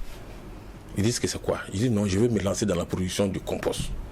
Ils disent, mais tonton, que ça c'est très bien. Qu'en Europe, c'est ce qui est encouragé actuellement. Tout le monde, toute la tente verte maintenant, la production du compost. Il faut te lancer, ça va aller. On va t'accompagner, lance-toi, il n'y a pas de problème. Effectivement, c'est là que des niveaux, on a commencé un peu à chercher le marché par-ci et là. Bon, et puis c'est parti. Alors, vous, les gestionnaires comptables, vous laissez ce salaire qui, disons-le, dans les projets et programmes, c'est pas mauvais, c'est assez réduisant. Et vous allez pour la première fois à l'abattoir pour dire que vous avez besoin de ce dont eux n'ont pas besoin, qui constitue des déchets. Ouais. Quel était le regard? Bon, au début, quand j'ai parti à l'abattoir, les gens, certains me traitaient pour de fou, hein. Ils croyaient que j'étais un peu fou. Je dis non. Moi, je veux votre compost, je veux fumier là, ce que vous voulez pas là, moi je veux. Et tout ce qui constitue les déchets. Là, tout ce qu'on dit, c'est la bouse, le sang, tout ce qu'on a là, oui. Ce sont les déchets qui sont là. C'était les déchets qu'ils n'en ont pas besoin. Je pense qu'il fallait même des communiqués pour appeler les gens à venir enlever gratuitement. D'accord. Mais moi, je suis venu, on a signé des protocoles avec la direction. Et il y a certains agents qui m'approchaient, ils me disent, mais qu'est-ce que vous voulez faire de ça? Je dis non, je vais m'essayer à la production. Comprenons-nous, quand vous avez signé des protocoles, oui. On vous appelait pour que... Il y avait des appels qui étaient lancés pour que les gens viennent le récupérer gratuitement. Oui. Mais quand vous signez un protocole, ça veut dire que vous avez un peu le monopole, sinon ça ne devient plus gratuit. Oui, c'est plus gratuit. C'est plus gratuit. Mais ils ont des partenaires aussi. L'abattoir a ses partenaires qui prenaient. Okay. Mais pour ceux qui prenaient auprès de l'abattoir, c'est toujours... bon, c'est pas des prix élevés comme on le fait, mais ça a des prix vraiment... très étudié, voilà. D'accord. Donc vous décidez d'acheter les déchets? Oui, acheter les déchets. Et maintenant, il fallait chercher la clientèle. La clientèle, il fallait sortir, d'abord, avant la clientèle, il faut le composter. Il y a un travail à faire. Puisque, contrairement à ce que les gens croient, c'est un truc précis, un travail très précis. Quand on parle d'engrais bio, il y a les engrais liquides. Il y a des engrais solides. Nous sommes dans les engrais solides. Okay. Il y a des hydro-rétenteurs. D'accord. Donc, il faut le produire. Et chaque engrais qui sort de chez nous doit passer d'abord au préalable au laboratoire. Nous avons des laboratoires au Burkina ici. Il y a le Binasol, il y a le laboratoire CID. Ça passe forcément par là-bas avant de sortir. D'accord. Parce qu'il y a des formules qu'il faut suivre. Voilà. Mais vous n'êtes pas du domaine, vous décidez d'y entrer. Oui. Je me dis, vous faites former, vous êtes accompagné, vous faites encadrer techniquement. Oui. Comment ça se passe? Bon, j'ai des amis, comme je l'ai dit, j'ai des amis qui sont du ministère, des techniciens, des amis pédologues, okay. Ingénieurs agronomes. Chaque fois qu'il y a des difficultés, c'est eux. Quand je suis confronté à quelque chose, je les appelle, je dis bon, ok, je veux faire ça, quel est le processus? Donc, c'est eux qui m'accompagnent. Et il y a des laboratoires, quand vous amenez, c'est le laboratoire qui vous dit, après l'analyse de votre produit, il vous dit que votre produit, il faut ajouter soit du Burkina phosphate, soit de la dolomie. Telle quantité, et maintenant vous venez le faire. Justement, lorsqu'on parle de ce marché-là, de la fumier organique et autres, c'est quoi le besoin du Burkina? Parce que vous êtes un producteur, on va dire, national. Je me dis, vous avez déjà prospecté, vous avez vu qu'il y a un besoin. Il y a un besoin immense, sûrement. Vous vous êtes dit, peut-être qu'il y a une offre qui vient d'ailleurs, mais d'ici, on peut être une alternative. Quel était le besoin sur ce domaine aujourd'hui? Est-ce qu'on peut avoir quelques petites statistiques pour comprendre un peu? Bon, il faut dire que le besoin était grand. D'accord. Et le besoin, il est toujours très grand, immense. Mais la demande est très faible. Ok. L'offre plutôt. Ce que les gens offrent sur le terrain est faible. C'est que, non, puisque les producteurs, les utilisateurs ne savent pas qu'il y a des structures qui sont là, qui peuvent faire des productions à grande échelle. Mais on en importe? Et le chimique. Okay. Mais je pense que de par le passé, on en importait. Même le bio, on en importait, oui. Mais depuis 2023, avec l'initiative présidentielle de la transition actuelle là, avec l'initiative présidentielle, on a eu une première commande. D'accord. Depuis cette commande, depuis qu'on a pu satisfaire cette commande, c'est fini, c'est parti, le boom est parti. On a maintenant permanemment des projets de développement qui nous contactent avec les formulations précises pour des maraîchers. Tout de suite, dans l'émission qui est passée, dans l'élément qui est passé, vous avez vu le PIDTR, le projet qui est venu, c'est le PIDTR. Ils ont commandé pour les maraîchers à Ouaga et dans les régions. Nous avons fini de livrer tout ça. En termes de quantité de production, vous en êtes à quoi? Bon, il faut dire que la coopérative, elle a 10 000 tonnes an. D'accord. 10 000 tonnes. Non, pas 10 000, 100 000 tonnes an. 100 000 tonnes. Mais chez nous, la coopérative et nous, nos sociétés, droits et services, nous pouvons produire 500 tonnes par trimestre, minimum. 500 tonnes par trimestre. Donc 2000 l'année. 2000 l'année. D'accord. Alors, ce qui est intéressant dans votre histoire, c'est comme M. Val a dit, c'est votre success story. Vous quittez d'un domaine que vous ne maîtrisez pas. Mais ce qui est intéressant aussi avec ce qu'on a vu dans l'élément, c'est le type d'employés que vous avez, des déplacés internes avec qui vous travaillez. Ils sont au nombre de combien? Comment vous faites la rencontre avec ces derniers? Et comment se passe la relation? Ok, merci. Et comme vous l'avez souligné, j'ai au moins une dizaine de déplacés internes. Des femmes déplacées internes. Elles sont venues, elles ont appris que bon, il y a des travaux qui se mènent au sein du laboratoire. Ils sont venus me voir. Donc j'ai dit bon, il n'y a pas de problème, je peux vous prendre, mais qu'est-ce que vous pouvez faire? Ça, vous pouvez, bon, au début, elle ne se connaissait rien dedans. Il dit bon, ok, faites ça. Aujourd'hui, ces femmes-là, je n'ai même plus besoin de surveillance. Elles connaissent le processus de fabrication. C'est maintenant, à la fin, qu'interviennent les techniciens et moi, pour qu'on puisse calibrer la formule que nous voulons. Sinon, elles sont là, elles sont rémunérées correctement. Voilà. Vous parliez tout à l'heure de l'initiative, je parle de l'initiative présidentielle, non? Avec des commandes qui ont pu être faites, mais est-ce que vous arrivez vraiment à remplir les engagements? Parce que, en croire, les besoins sont quand même énormes. Les besoins sont énormes, effectivement. Et quand l'initiative, au début, ils sont venus nous contacter par le biais du ministère de l'Agriculture, qui est passé par la centrale d'achat des intrants et matériels agricoles Caïma. Ils nous ont, en moins d'un mois, on nous ont dit bon, on a besoin de 3000 tonnes. Et nous avons été à la hauteur, on a livré les 3000 tonnes en 21 jours. Okay. Oui.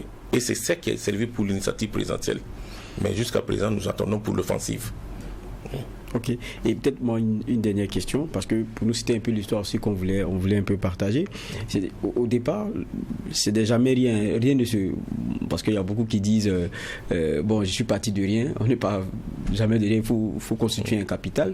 Vous disiez au départ, il y a des gens qui n'ont pas cru parce que vous êtes parti taper à des portes parce que vous avez besoin d'un capital. Mais de l'histoire que vous nous racontiez, après il y a ceux qui ne voulaient pas venir, qui veulent maintenant exiger de rentrer dans le capital. Oui, c'est ça la réalité. C'est vrai. Je suis quotidiennement accosté par les gens et je sais qu'il y a d'autres qui me proposent des sommes colossales pour rentrer dans les capitales. Mais je dis non, nous sommes une petite structure. Nous valons un peu.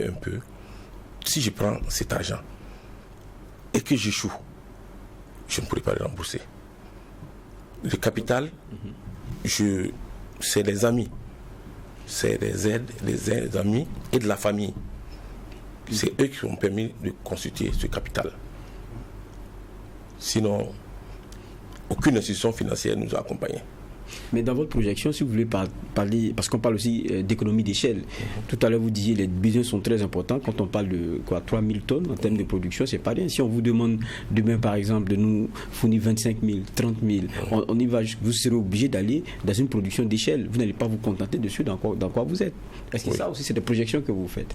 Les 3000 tonnes qu'on a fournies à l'initiative présidentielle là, c'était pas seulement le stock qu'on avait, puisque la production est continue. Okay. La production est continue. Nous produisons toute l'année. L'achat, la consommation s'étend sur juste 2 mois. Mai, juin. Juste avant l'entrée de la saison pluvieuse. Après ça, vous vendez tout le stock que vous avez ou ce que vous n'avez pas pu vendre, vous reste sous la main. Et puis vous cherchez des occasions pour le faire. Peut-être petite question au départ, les gens n'ont pas conscience que le déchet a de la valeur, mais après la convention, on ne renégocie pas parce qu'on se rend compte que le déchet même entraîne enrichi. Voilà. Ça a été revisité. Non, la convention n'a pas été revisitée. La convention n'a pas été revisitée, mais c'est que à l'allure où vont les choses, elle essaiera. Parce que la première fois, parce que vous partez contacter des abattoirs, vous dites j'ai besoin de vos déchets, ce qu'ils demandaient aux gens de venir ramasser. Ça a été la réaction laquelle? Auprès des abattoirs? Oui. Bon, ça n'a pas posé de problème. Okay. Puisque eux payaient pour que les gens enlèvent. Maintenant, vous trouvez quelqu'un qui vient, qui veut vous payer pour enlever. Donc ça va faciliter beaucoup de choses. Très rapidement, on a signé la convention pour que vous veniez. Oui, pour qu'ils viennent. Voilà. D'accord. Ouais. Alors, ce que je veux dire, vous quittez le salariat, il faut avoir aussi de la poigne pour le faire. Hein. Le message peut-être pour ceux. Est-ce que vous encouragez certaines personnes aussi à emboîter le pas comme vous, parce qu'à vous entendre, le marché il est là. Le marché est là, mais il faut y croire, il faut aimer la chose. Il faut aimer la chose pour le faire, parce que ça demande beaucoup d'efforts, physiques et financiers. Ça demande beaucoup d'efforts. Et au bout de l'effort, ça paye. J'encourage, le marché il est là, il est grand, il est ouvert. J'encourage ceux qui sont intéressés à nous contacter. La coopérative est là, nous recrutons. D'accord. On parlait donc d'engrais bio. On était avec l'un des promoteurs, André Bado, dont le parcours est quand même assez intéressant. En tout cas, ça a été un plaisir de vous avoir et de le partager avec nous. Merci, le plaisir est partagé. D'accord. Merci aussi à vous, David Nana, parce qu'on va clore aussi la partie économie de ce JDS. Merci à vous. Et on va ouvrir la dernière des rubriques, c'est celle sport, comme on l'annonçait en titre.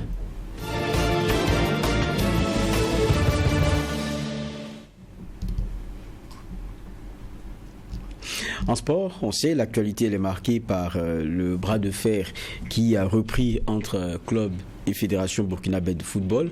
On parle même de suspension pour ce qui est de ces clubs-là, mais des activités, de la participation aux activités de la Fédération burkinabé de football. On connaît les corollaires.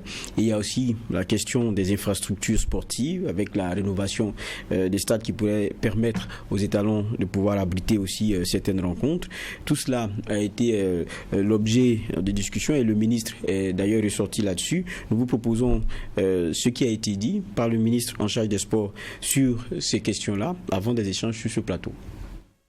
Venu assister à la cérémonie de clôture du séminaire sur l'organisation des événementiels sportifs, le ministre Boubacar Savadogo s'est fidèlement prêté au jeu d'un grand oral face à la presse. Stade du 4 août, étalon, crise au football, toutes les questions ont été abordées. D'entrée, le ministre n'a pas manqué l'occasion de revenir sur la question devenue sempiternelle du stade du 4 août. Pour le docteur Boubacar Savadogo, il était important de faire l'état des lieux de l'enceinte sportive avant de se pencher sérieusement sur sa normalisation. Au mois d'août, l'inspecteur de la CAF est venu, donc il nous a fait les remarques préliminaires sur les travaux qui n'étaient pas conformes. Parce que lorsqu'on met en réhabilitation ou en normalisation un stade, il y a des étapes à respecter. Malheureusement, le Burkina Faso n'a pas respecté ces étapes-là. Donc il y a des modifications qui ont été décidées sur place, qui ont été les plans, il y a des plans qui ont été remaniés. Bon, comme c'est électronique, c'est facile. D'autres ont été remaniés sur place et il y a d'autres éléments qu'ils vont devoir prendre. Et ils ont fait en même temps, ils sont en train de le finaliser pour me le présenter à 19h. Ils sont en train de faire un calendrier parce qu'on leur a dit que nous, on veut jouer au stade du 4 août pour le 40e anniversaire qui est le mois d'août prochain. Il faut dire que face aux journalistes sportifs, les sujets n'ont pas manqué. Le coût jugé exorbitant des déplacements au Maroc pour y disputer nos matchs. Si la somme de 300 millions a été souvent avancée, le ministre estime qu'il n'en est rien. Il faut que les gens arrêtent. Ce n'est pas les stades qu'on va louer à 350 millions. Parce que j'entends, on dit, oui, si on prend ces 350 millions et on fait tel truc, ça nous aurait permis de faire ça. Mais que vous ayez un stade, que vous n'ayez pas de stade, vous allez faire voyager vos joueurs pour qu'ils viennent. Que vous ayez un stade, que vous n'ayez pas de stade, vous devez loger vos joueurs. Quand ils viennent à Ouaga, ils ne sont pas en famille. Ils sont à l'hôtel, ils ont un regroupement, etc. Et tout. Donc ça, ce sont des coûts incompressibles. Le coût que l'on peut dire, c'est la location du stade. La location du stade, ça coûte 10 000 à 15 000 euros, selon si on fait 7 jours, si on fait 10 jours au Maroc. L'occasion faisant le larron, les journalistes ont naturellement saisi le ministre sur la question de la crise qui secoue le football burkinabé. Alors que tous pensaient la sérénité du retour, les clubs ont tout simplement décidé de l'annulation de leur participation aux différentes compétitions. Objet de la discorde, le reversement des 84 millions de nos francs ponctionnés sur la subvention allouée aux clubs afin de tenir les championnats de petite catégorie. Pour le ministre Boubacar Savadogo, le débat n'est plus à son niveau. La fédération leur montre ce qu'elle a signé avec le ministère. C'est très simple, non? Je n'ai pas besoin de prendre une tribune pour discuter ça. Moi, mon interlocuteur, c'est la fédération. C'est tout. Donc, oui, je confirme que les 84 millions ont été reversés à la fédération pour l'organisation des compétitions de petite catégorie. La fédération n'a qu'à s'assumer et puis expliquer les choses. Il n'y a pas besoin de tourner en rond dans cette histoire. Ce n'est pas la peine qu'on tergiverse. Les gens doivent s'assumer et puis expliquer, c'est tout. En attendant la livraison effective du stade du 4 août, la nomination du futur sélectionneur des étalons et la fin définitive de la crise entre la FBF et certains clubs, le ministre en charge des sports, le Dr Boubacar Savadogo, a appelé les journalistes à une synergie d'action pour la promotion des résultats de nos différents sportifs, et cela à quelques heures de l'ouverture des Jeux africains prévus pour se tenir à Accra au Ghana. Actualité sportive marquante, le ministre des Sports qui revient sur tout cela. On a tous vu les nombreux sujets qui ont été abordés. Avec moi sur ce plateau, Claude Romba. Bonsoir. Bonsoir, Geoffroy. C'est un plaisir de vous avoir. Ravi d'être là.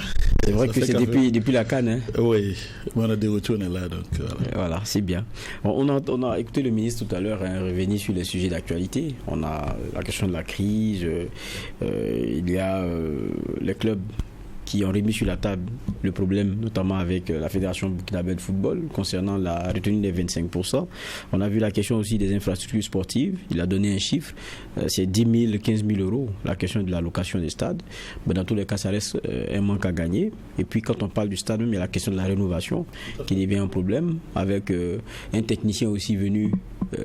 On a vu, c'est du Maroc. Le technicien qui est venu, voilà, pour regarder un peu. Le technicien égyptien qui est venu. Voilà, pour un peu superviser avec ceux qui ont à charge aussi le travail de rénovation. Tout ça, ça vous inspire quoi? On a l'impression que lorsqu'on parle un peu de notre football, c'est pas ce qui est reluisant, c'est plutôt les problèmes qui sont posés. Non, mais c'est un peu ça qui est dommage. Je pense que, à mon avis, le problème il est connu. Et la communication au niveau du ministère devait être plus une communication de réponse que plus une communication pour ressasser les mêmes, je dirais les mêmes choses déjà, tout est connu. Quelle est la réponse qu'on apporte par rapport à ça? C'est simplement ça. Je pense que on tourne en rond, on va faire venir des experts. Est-ce qu'aujourd'hui on en a besoin? Je ne pense pas. Je pense qu'aujourd'hui, les gens ont plus besoin de réponses, de voir que les travaux du stade du 4 août avancent, de voir où on en est. Aujourd'hui, on n'a pas besoin forcément, à mon avis.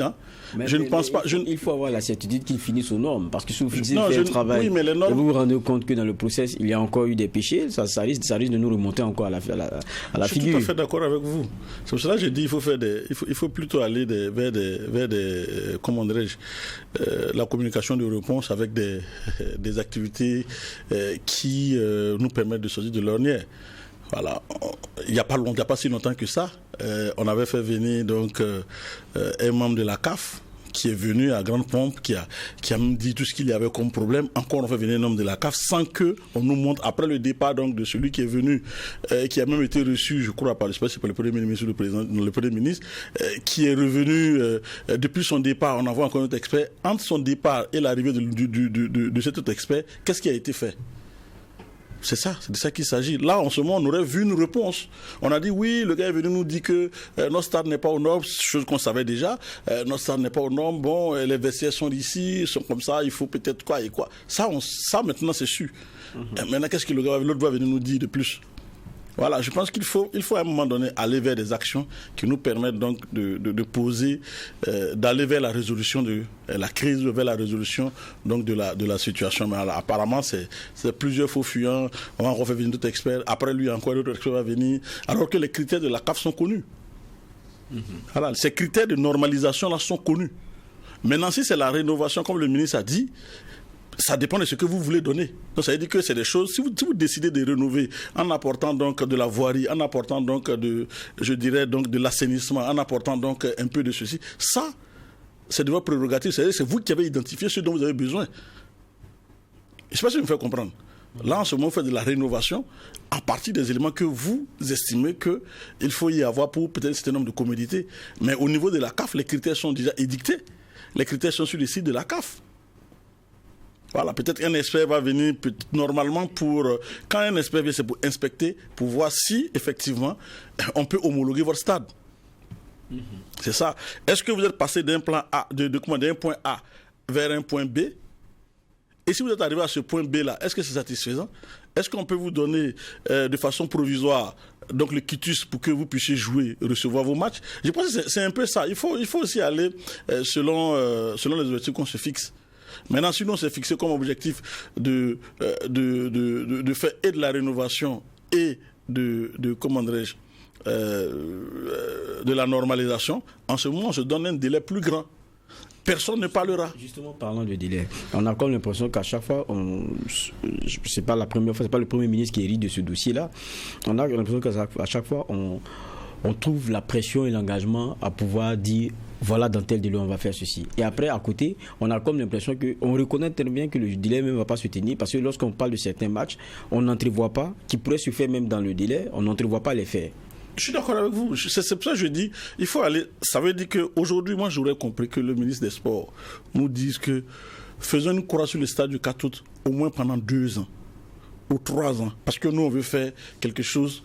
On va non seulement remettre aux normes, mais on va faire des rénovations avec des travaux complémentaires. Par exemple, ceci, cela, tout ce qu'il y a comme voilà, commodité. Voilà, pour un stade moderne, à l'image donc du stade Félix Houphouët-Boigny aussi qui a été rénové. En ce moment, on se donne un temps assez plus long et un temps raisonnable parce qu'évidemment, on veut rénover. Là, on se donne un temps je crois, en août prochain pour la réouverture du stade. Pendant ce temps, nous sommes à quelques mois d'août. Et c'est un expert qui vient, qui va commencer à écrire pour dire oui, j'ai vu ça, on veut ça, on veut ça, on veut ça. Alors que l'un des gros chantiers, qui est même la pelouse, n'a pas été touché. Donc je pense que voilà, il faut à un moment donné aussi. J'ai l'impression qu'on veut surfer là-dessus. On aime la polémique bien sûr, parce qu'aujourd'hui on aurait compris que le ministre nous dise bon, on fait un langage de vérité, on s'arrête, on se dit la vérité. Ce stade-là ne sera pas prêt maintenant. Ce stade, la dimension à laquelle nous voulons amener notre stade du 4 août, comme ce qu'ils l'ont fait, comme ça le fait Boigny, la dimension à laquelle nous veut envoyer le stade du 4 août, c'est de rénover et pour que ça soit aussi aux normes. Ça soit un stade moderne avec toutes les commodités, non seulement au niveau de la CAF, mais également aussi les commodités de voirie, de ceci et cela. La voirie ne va pas se faire en un jour. Donc on se dit, non, on va peut-être se donner le délai d'au moins 2 ans. Là, le ministre, dans son argumentaire, il sortait aussi quelque chose. Il faut reconnaître que. Pendant ce temps-là, il faut reconnaître aussi que même les journalistes que nous sommes, il a dit que vous êtes, c'est toujours la critique. Bon, cet argent-là, il aurait pu servir A, il aurait pu servir A. Voilà pourquoi il a commencé à donner les quelques chiffres. C'est la location, 10 000, 15 000 euros pour le stade. Le reste des charges, que vous jouez à Ouaga ou ailleurs, vous allez loger les joueurs. C'est de ça qu'il parle. Non, mais au fond, c'est qu'il y a tellement de commentaires là-dessus qu'à la fin, on se demande, est-ce qu'on peut se permettre ce que vous dites, venir trancher, se dire, non, attendez, dans 2 ans, c'est comme ça. Mais c'est pas mieux de dire le langage de vérité que de surfer sur des choses quand on sait que... Et c'est ça qui va exacerber les gens. Je pense que l'opinion burkinabé est assez mûre, assez mature pour comprendre. Enfin, si on explique de façon claire, voilà, nous, le délai de choses là, ce n'est pas possible. Parce que les travaux, on sait que les travaux ne peuvent se faire en un jour. Les travaux de la pelouse, si tant est qu'on doit changer la pelouse, il nous faut 6 mois, il nous faut 1 an, il nous faut peut-être comme ça, parce qu'il faut cultiver le gazon, il faut peut-être aller... Il y a encore des recherches à faire et tout ça, les gens le savent. Donc si on dit aux gens, voilà, peut-être pour la pelouse, voilà le délai qu'on peut peut-être utiliser, qu'on peut peut-être avoir et tout ça. Donc nous on pense que dans 2 ans maximum, on doit pouvoir donc et comme l'administration est une continuité, voilà, même si c'est pas le ministre qui est là, si il y a d'autres ministres qui viennent ou si en tout cas c'est le même ministre, dans tous les cas on reste focus sur ce qui a été dit et donc voilà. Mais quand on dit on va ouvrir en mars, en août, si on n'ouvre pas en août, on est reparti encore pour un autre débat. Voilà, je pense qu'il faut peut-être dire les choses telles quelles. Qu'est-ce qu'on veut pour notre stade du 4 août? On veut un stade du 4 août où on ne va plus jamais retoucher et on fait le stade du 4 août une fois pour toutes, ou évidemment on va continuer donc parce que là on va pas avoir l'homologation. Ensuite on parle des chiffres donc de location du stade et tout. On n'a pas le choix, il faut aussi dire la vérité aux gens. Pour le moment on n'a pas de stade homologué, donc que les gens souffrent qu'on puisse aller jouer à l'extérieur. Maintenant l'opinion s'interroge. L'opinion dit, si pour aller jouer au Maroc, ça doit nous revenir cher, pourquoi ne pas prospecter à côté? À côté de nous, on parle, plusieurs personnes parlent, l'opinion un peu plus favorable donc en Côte d'Ivoire parce qu'il y a une grosse communauté burkinabé, parce que quand on joue sans public aussi, ça pose aussi problème. Boaké, c'est juste à côté. Voilà, on a vu lors de la CAN, on a vu tout ce qu'il y avait comme engouement. On n'a pas besoin de prendre 2 jours pour arriver à Bouaké. Donc tout ça fait que les gens pensent qu'il faut peut-être choisir maintenant pour dire, bon, écoutez, nous allons prospecter vers Bouaké. Si nous avons donc les autorisations nécessaires, bon, nous allons faire de Bouaké notre camp de base. Que ce soit les équipes nationales, toutes les équipes nationales et même les équipes, les clubs vont aller jouer du côté de la Côte d'Ivoire, de Bouaké ou de Yamoussoukro. En ce moment, tout le monde sait que ça a un coût. Voilà, on ne joue pas ici. Donc, on parle sport, c'est vrai, mais il y a les questions géostratégiques aussi. Hein. Tout à fait. Oui, non, il ne faut pas mélanger le football et la politique. Je pense qu'il faut être concret. Il faut aller sur des bases concrètes. Voilà, on a vu, il y a une forte communauté, il y a beaucoup de facteurs qui militent qu'on parte jouer du côté de la Côte d'Ivoire. D'accord. Voilà. Il y a une autre question qui a été abordée par le ministre, la question de la crise. Club, fédération. Aujourd'hui, on tire les conséquences, les matchs ne se jouent pas. Et est-ce que vous pourriez, au regard des propos du ministre, vous le rappeliez aussi lorsque vous passiez ici sur notre plateau, c'était sur le tribunal de l'actualité, est-ce qu'on n'est pas en train d'assister à un lâchage dans les normes? Ministre, président de la Fédé. Dans tous les cas, à un moment donné, il fallait que chacun prenne ses responsabilités. Je pense qu'aujourd'hui, il faut situer aussi les responsabilités et que chacun puisse évoluer dans la clarté. Je pense que c'est un peu ça. Le ministre a été cité, lui-même le sait. On a vu la lettre donc, des clubs qui, après une rencontre avec le président de la fédération, qui a clairement dit que lui n'était pas opposé donc à ce que les 25% soient reversés au club, mais il se heurtait donc à un refus du ministre. Donc il fallait que le ministre aussi donne aussi sa lecture, ou en tout cas clarifie sa position. Et je pense que sa sortie c'était pour clarifier. Il a dit non, moi je ne suis pas de la fédération. L'argent a été versé, à partir du moment où l'argent a été versé, il appartient donc à la fédération de prendre ses responsabilités. Mais en même temps aussi, le ministre dit que l'argent qu'il a versé c'est pour les compétitions. Donc aussi, après aussi, le président de la fédération a dit, le ministre a dit c'est pour les compétitions, pas donné au club. Donc on reste encore, on est encore entier dans le problème, mais dans tous les cas, il revient à la fédération de trancher. Quand on va regarder, quand on jette un coup d'œil, évidemment, dans la convention qui lie la fédération au club, par rapport aux 25%, voilà, c'est clair, on ne va plus revenir sur cette question-là, c'est clair, ça appartient au club. Donc le championnat n'a pas pu se tenir, le ministre l'a dit, on a donné cet argent pour faire les compétitions, alors que la convention ne le dit pas. Je pense que c'est une entente entre la fédération et ses clubs. Donc il appartient à la fédération de savoir, la compétition ne s'est pas tenue, qu'est-ce qu'on fait? Est-ce qu'il ne faut pas retourner l'argent tranquillement au club pour que la situation soit apaisée? Je pense que c'est là. Mais là où le ministre aussi aurait pu aller plus loin, la fédération a dit, nous, notre championnat, chaque année, la fédération, le ministère donnait une subvention de 300 entre 200 et 300 millions pour les compétitions nationales. Depuis un certain temps, cet argent n'est pas encore, ne vient pas. Voilà, je pense que le ministre aurait pu répondre à ça. Parce que les 140 millions aussi demandent que c'est pour la compétition. Et si on reverse au championnat, peut-être qu'il y a un autre match à gagner. Donc, je pense qu'il y a beaucoup de zones d'ombre qu'il va falloir éclairer.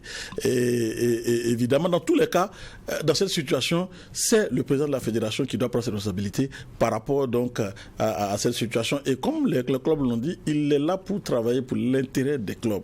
Je pense qu'il ne faut pas qu'il oublie ça, qu'il occulte ça, et qu'aujourd'hui, il puisse travailler vers la paix. Non seulement c'est parce que c'est lui le président, mais également aussi cette crise aussi, donc directement sa responsabilité est engagée. Maintenant, ce qui est un peu bizarre, c'est que normalement quand ton championnat a arrêté, je pense que ça doit être une priorité des priorités. Je vois que le président a convoqué une réunion pour mercredi prochain, alors que le championnat a arrêté depuis.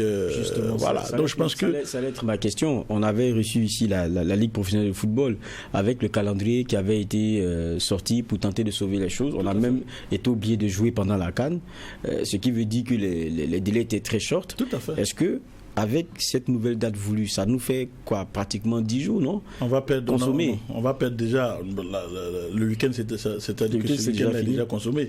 Le président qui donne une rencontre, qui va rencontrer son comité exécutif, donc en milieu de semaine prochaine. Et encore il faut attendre la décision qui va en sortir. Est-ce que ça aura l'assentiment des clubs? À quel moment il faut peut-être annoncer au club? Est-ce que ça ne commence pas à être foutu pour cette saison? Non, mais ça y va. On est en train d'y aller parce que je pense que si la fédération avait pris les devants rapidement, on aurait encore pu éviter cette crise-là. Voilà, je pense que, alors que et en même temps aussi, la fédération aussi ne montre pas aussi que c'est une préoccupation pour elle. Parce que normalement, quand votre championnat est arrêté, aujourd'hui, pour tenir une réunion, Geoffroy, vous le savez, on n'a pas forcément... Je ne sais pas si le président de la fédération est là. D'aucuns disent qu'il n'est pas là, d'autres disent qu'il est là et tout. Même s'il est là, ça peut se tenir rapidement. S'il n'est pas là, même en visioconférence, il peut tenir cette réunion de façon rapide. Voilà, je pense que c'est une situation qui commande même que le président rapidement donc saisisse son comité exécutif et que très rapidement on tranche là-dessus. Ça n'aurait même pas dû prendre 24 heures. Je pense que c'est ça l'urgence. Parce que le championnat, il est arrêté. Il est arrêté, donc ça pose un problème. Mais s'il faut attendre en milieu de semaine prochaine pour non seulement se pencher là-dessus, et c'est même doublon, on va se pencher là-dessus et se pencher en même temps sur la question donc, de l'entraîneur, voilà, alors que c'est deux situations le fait que le championnat soit arrêté doit même être une raison suffisante pour une réunion d'urgence pour évidemment rétablir la situation. Mais bon, maintenant on a l'impression que c'est pas une préoccupation pour la fédération. Donc du coup, si ça devient comme ça, ça devient difficile à comprendre. Le président de la fédération, qui dans tout cela cristallise en tout cas tous les courroux pour certains quand on voit les clubs et autres, mais c'est dans cette réalité-là qu'on a une annonce. L'annonce d'une candidature pour en tout cas le fauteuil de président de la fédération burkinabé de football, mais c'est vrai qu'on n'y est pas encore et c'est l'annonce que Raïm Ouedraogo sera candidat. Oui, mais c'est vrai que le timing... Dans un contexte, est-ce que ça... Quel regard? C'est quand même difficile.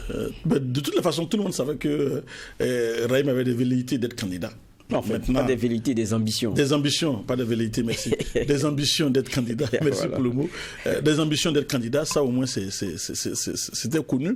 Maintenant, l'annonce de cette candidature de façon comme ça, peut-être que le rêve même c'est lui est tombé là-dessus, parce que c'est Amadou donc Traoré, donc le président du Majestic, le PCA du Majestic, qui a fait l'annonce.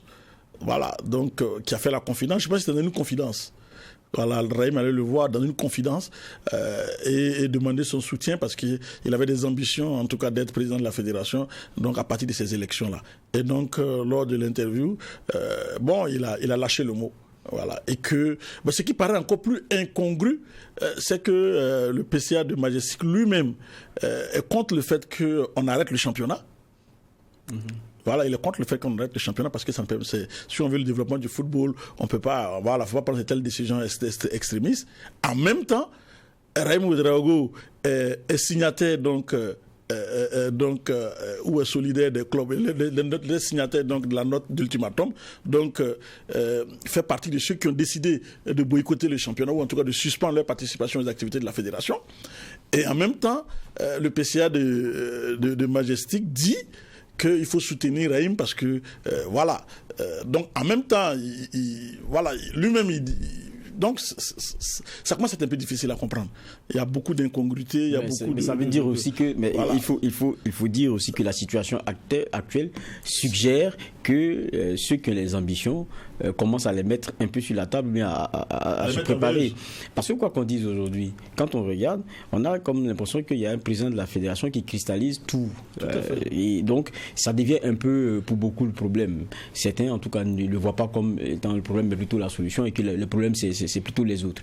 Mais aujourd'hui, à la façon dont on a des blocages, tout le monde est en train de penser l'après-pensée. C'est un peu ça aussi.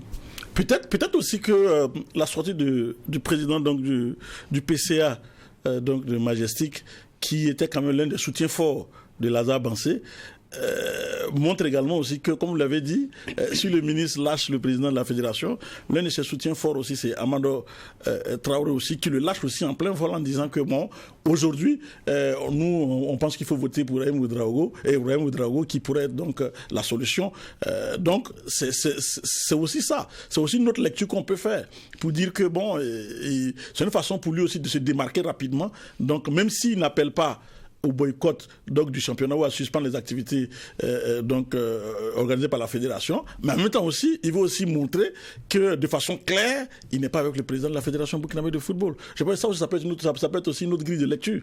Donc il montre évidemment sa volonté de ne plus s'afficher avec le président de la fédération burkinabé de football, comme si, voilà, et que clairement, pour les élections à venir, il n'est plus avec lui. Donc c'est pour dire que on ne flirte plus le parfait amour entre Amadou Traoré et Lazare Bansé. Vous l'avez dit, si Lazare Bansé est lâché par le ministre des Sports et des Loisirs, je posais la question, lâché également aussi par Amadou Traoré, l'un de ses soutiens fort au niveau donc, du football, ça veut dire qu'il devient de plus en plus isolé. Non, je pense que c'est la lecture simple qu'il faut faire, sans véritablement avoir des intentions. Non, c'est une lecture simple qu'il faut faire, parce que quand le ministre dit qu'il appartient au président de la fédération de clarifier sa position, ça veut dire que voilà.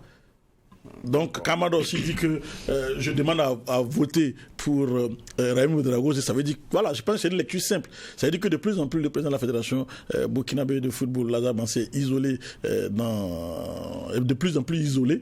Maintenant, vous l'aviez dit, peut-être aussi que c'est ce qui fait que aujourd'hui cette situation donc de suspension du championnat ou d'interruption du championnat aussi n'est pas forcément une grosse préoccupation pour lui. Il faut attendre tranquillement qu'il rentre et que on puisse régler cela. Si je dis bien, s'il est à l'extérieur, maintenant s'il est là, je ne sais pas pourquoi ça prend autant de temps. D'accord. On va quitter les questions de Bisby dans notre football. Pour d'autres éléments plus heureux, on a le championnat du monde d'athlétisme en salle qui s'est déroulé à Glasgow en Écosse. On a vu hier en finale de Tripsaut qui a été disputée dans carrément la soirée de samedi. Hugues Fabrice Zongo qui s'est offert la médaille d'or avec un saut de 17,53 mètres. Donc après le titre de champion du monde de Tripsaut en plein air remporté le 21 août 2023 en Hongrie avec un saut à 17,64. Eh bien, voilà que Hugues Fabrice Zongo nous fait encore rêver avec cette performance-là. Et Claude, ça fait toujours plaisir de le voir se maintenir à ce niveau-là. Depuis maintenant plusieurs années. Oui, le double champion du monde, c'est ce que ça veut dire. C'est-à-dire qu'il y a 6 mois de cela, vous l'avez dit, à Budapest, lors des mondiaux, donc il est champion du monde. Ça, c'était en plein air. Et cette fois-ci, donc, à Glasgow, en salle, il est champion du monde. Donc, il est double champion du monde, il faut le dire. Et celui-là, le record, le record en salle, avec 18,07 mètres quand même réalisé en janvier 2021. Tout à fait. Et là encore, il se prépare. Il y va droit vers son objectif principal sur les Jeux Olympiques. Comme on dit, cette fois-ci, c'est qu'il est médaillé d'argent, donc c'est médaillé de bronze, je crois. Médaille d'argent pour les Jeux Olympiques. Cette fois-ci, on veut que la couleur change. Évidemment. Et que ça soit l'or par rapport donc à cela. Et il travaille pour. Je pense que c'est un objectif pour lui. Ça a toujours été un objectif pour lui. Et on l'a vu, il n'était pas très content de sa médaille olympique, de la couleur donc de sa médaille olympique. Mais c'était quand même une médaille. C'est pas quand même, c'est une médaille olympique. Donc ça montre un peu la force de caractère de ce garçon qui a travaillé pour. Et aujourd'hui, il est double champion du monde. Et donc en ligne de mire, ce sont les Jeux Olympiques de Paris. C'est encore à Paris, là où il s'entraîne et tout. Donc c'est dit que voilà, c'est dans son élément. Donc il en fait un objectif véritablement et il s'y prépare. Voilà, donc je pense que il est en train donc je dirais c'est le meilleur diplomate sportif burkinabé actuellement, ça il faut le dire, parce que là il fait résonner les Litanies un peu partout, le drapeau du Burkina flotte un peu partout, c'est ça la diplomatie sportive. Je pense aussi que c'est ça. Il dit même dans l'interview qu'il réalise juste après, il dit clairement que c'est aussi une pensée pour ce Burkina qui traverse ces moments un peu difficiles, et il dit à travers son exemple, il y a aussi, quoi qu'on dise, que maintenant nos autorités sont plus regardantes aussi sur les pépites qu'on a dans cet athlétisme-là, qui n'a pas forcément eu le même regard que le football dont on parlait tout à l'heure en termes d'accompagnement. Tout à fait. Je pense qu'aujourd'hui, je pense également aussi que c'est un message fort aussi à l'endroit donc des autorités pour qu'on soit plus regardant. Ce n'est pas que le football qui peut nous voilà des lauriers. On voit déjà donc ce sport-là qui nous donne des lauriers. Quand vous regardez la piste d'athlétisme, il y a pas de piste d'athlétisme au Burkina Faso. On a vu la piste d'athlétisme du stade, je dirais, Sangoulé Lamizana de Bobo Dioulasso. Ça fait pitié, ça il faut le dire. Donc je pense qu'avec cette situation-là, on arrive quand même à sortir des athlètes. On parle de la rénovation du stade. Je pense également qu'on va tenir compte de tout ça, c'est-à-dire la question donc de la piste d'athlétisme, le sautoir et tout ce qui va avec pour permettre donc à ces athlètes-là, à l'athlétisme donc de retrouver ses lettres de noblesse. Donc je pense qu'aujourd'hui, il est la preuve vivante que si on mise également aussi sur ces disciplines-là, on peut avoir véritablement du succès. Et je pense qu'aujourd'hui, tout le monde a les regards tournés vers les Jeux Olympiques de Paris. C'est vrai qu'en temps, il y a les Jeux africains qui vont se dérouler bientôt du côté d'Accra. On annonce donc la participation de Hugues Fabrice Zango. C'est déjà bien parce que ça lui permet également de toujours se mettre en jambe par rapport. Donc, on n'oublie pas qu'il est champion d'Afrique. Donc, par rapport donc donc aux Jeux Olympiques, et je pense que c'est déjà assez intéressant. Nous sommes très contents de voir donc Fabrice Zango au firmament. Maintenant, il faut qu'il soit prêt le jour J, c'est-à-dire lors donc de cette finale des Jeux Olympiques du côté de Paris, et qu'il nous fasse véritablement un saut hors du commun avec un nouveau record. Je pense que là, tout le Burkina va crier waouh. Et je pense que le garçon, pour avoir discuté un peu avec lui, c'est un garçon qui a la tête sur les épaules, très humble, mais qui a un objectif. Et je pense qu'il est focus sur son objectif. Rien ne peut le détourner de son objectif. Et je pense que c'est ce qui est assez intéressant. Et on peut encore dire félicitations donc à lui, Fabrice Zango. En tout cas, félicitations à lui, félicitations pour toutes ses performances, félicitations de faire parler ainsi le Burkina, parce qu'on a toujours besoin de ces moments positifs-là, qui sont ceux de l'aura ajouté à ce pays-là. Bon, c'est très important. Et tout ce qu'on peut souhaiter pour Fabrice Zango, c'est de pouvoir se maintenir à ce niveau-là, et puis de nous chercher cette médaille qu'il veut tant. Et peut-être dernière question, on revient dans le football, parce que je sais que jusqu'à dimanche prochain, il est fort possible qu'on puisse avoir maintenant un nom pour ce qui est du sélectionneur. Et donc il y a beaucoup qui regardent. On parle de shortlist, on parle de petits noms qui sont en train de sortir. Vous, je ne suis pas dans le secret des dieux. De toutes les façons, ça sera un Burkinabé, comme on l'a dit. Tout le monde le sait. Donc, les candidatures, je pense qu'il y a une petite commission qui travaille sur les candidatures, mais c'est tous des candidatures burkinabés. On sait que Kamou Malo ne fait pas partie de cette shortlist. Donc, on attend de voir. C'est vrai que beaucoup de noms circulent, mais on ne va pas s'y hasarder. Vous savez qu'en matière donc de commission, ou en tout cas, il y a beaucoup de choses qui peuvent se passer. Des surprises dernières minutes. Des surprises dernières minutes, donc on ne va pas s'y avancer. Dans tous les cas, on attend. Le président de la fédération a convoqué une rencontre avec ce comité exécutif pour mercredi. Ça fait partie de l'ordre du jour. Donc, on attend de voir qui sera donc le réélu. Pour certains, ça sera donc un entraîneur intérimaire. Pour d'autres, non. C'est plus un entraîneur qui aura 2 ans de contrat. Mais tout ça, on va avoir des précisions. Pour le moment, c'est tout ça à l'étape des rumeurs. Est-ce un entraîneur intérimaire? Est-ce un entraîneur pour un objectif de 2 ans? Dans tous les cas, on verra. Il faut dire que le Burkina, il y a la fenêtre des matchs amicaux en mars. On ne sait pas si le Burkina, je crois que c'est la semaine prochaine. Dans 2 semaines plus tôt, on verra bien sûr le Burkina va pouvoir donc avoir un match amical. Mais l'objectif reste ce match contre l'Égypte en juin. Voilà, ce match contre l'Égypte en juin pour les éliminatoires de la Coupe du Monde, je crois le 3 juin. Et le 10 également aussi, le match contre la Sierra Leone, donc les éliminatoires donc, de la Coupe du Monde. Voilà, donc les yeux sont rivés vers ces 2 échéances qui attendent donc le nouveau sélectionneur donc, du Burkina Faso. Peut-être un mot aussi sur les arbitres aussi. Très rapidement. On a vu donc l'amicale des arbitres du Faso qui a essayé donc de donner de la voix. On sait que les élections à venir, c'est pour bientôt. Et même la relecture des textes au niveau de la Fédération burkinabé de football. On attend donc la tenue de cette Assemblée générale extraordinaire pour valider donc ces textes, et l'amicale des arbitres du Faso Foot donc a donné de la voix et souhaite comme réforme que les arbitres eux-mêmes choisissent leurs dirigeants, c'est-à-dire que la commission centrale des arbitres logée au niveau donc, du comité exécutif de la fédération, on ne doit plus les choisir. C'est les arbitres qui doivent choisir leur président de commission, que ce soit au niveau donc, des régions, que ce soit au niveau national, et que ce soit donc, à tous les niveaux, ils veulent choisir donc, leurs représentants eux-mêmes pour évidemment pour évidemment une meilleure pour eux. Ça va permettre évidemment une meilleure organisation des arbitres. De la meilleure défense de leurs intérêts, évidemment. Mais je pense que ça fait des grosses choses. C'est chaud actuellement. La discussion ne fait que commencer. C'est un débat. Mais je pense que ça ne rencontre pas forcément l'assentiment de tous. Mais c'est le souhait, en tout cas, de l'AMAF. On peut dire, ils ont le mérite d'avoir posé le débat. Et je pense qu'on doit faire ce débat-là pour, évidemment, tirer l'essentiel et le meilleur pour l'arbitrage burkinabé. On verra comment cela sera tranché en définitive. En tout cas, merci à vous, Claude Romba, d'être passé sur ce plateau. Cela marque aussi le point final de ce JDS, journal du dimanche soir que j'ai pris plaisir à présenter. On se retrouve donc dimanche prochain pour un autre JDS et le souhait, d'ici là, portons-nous bien.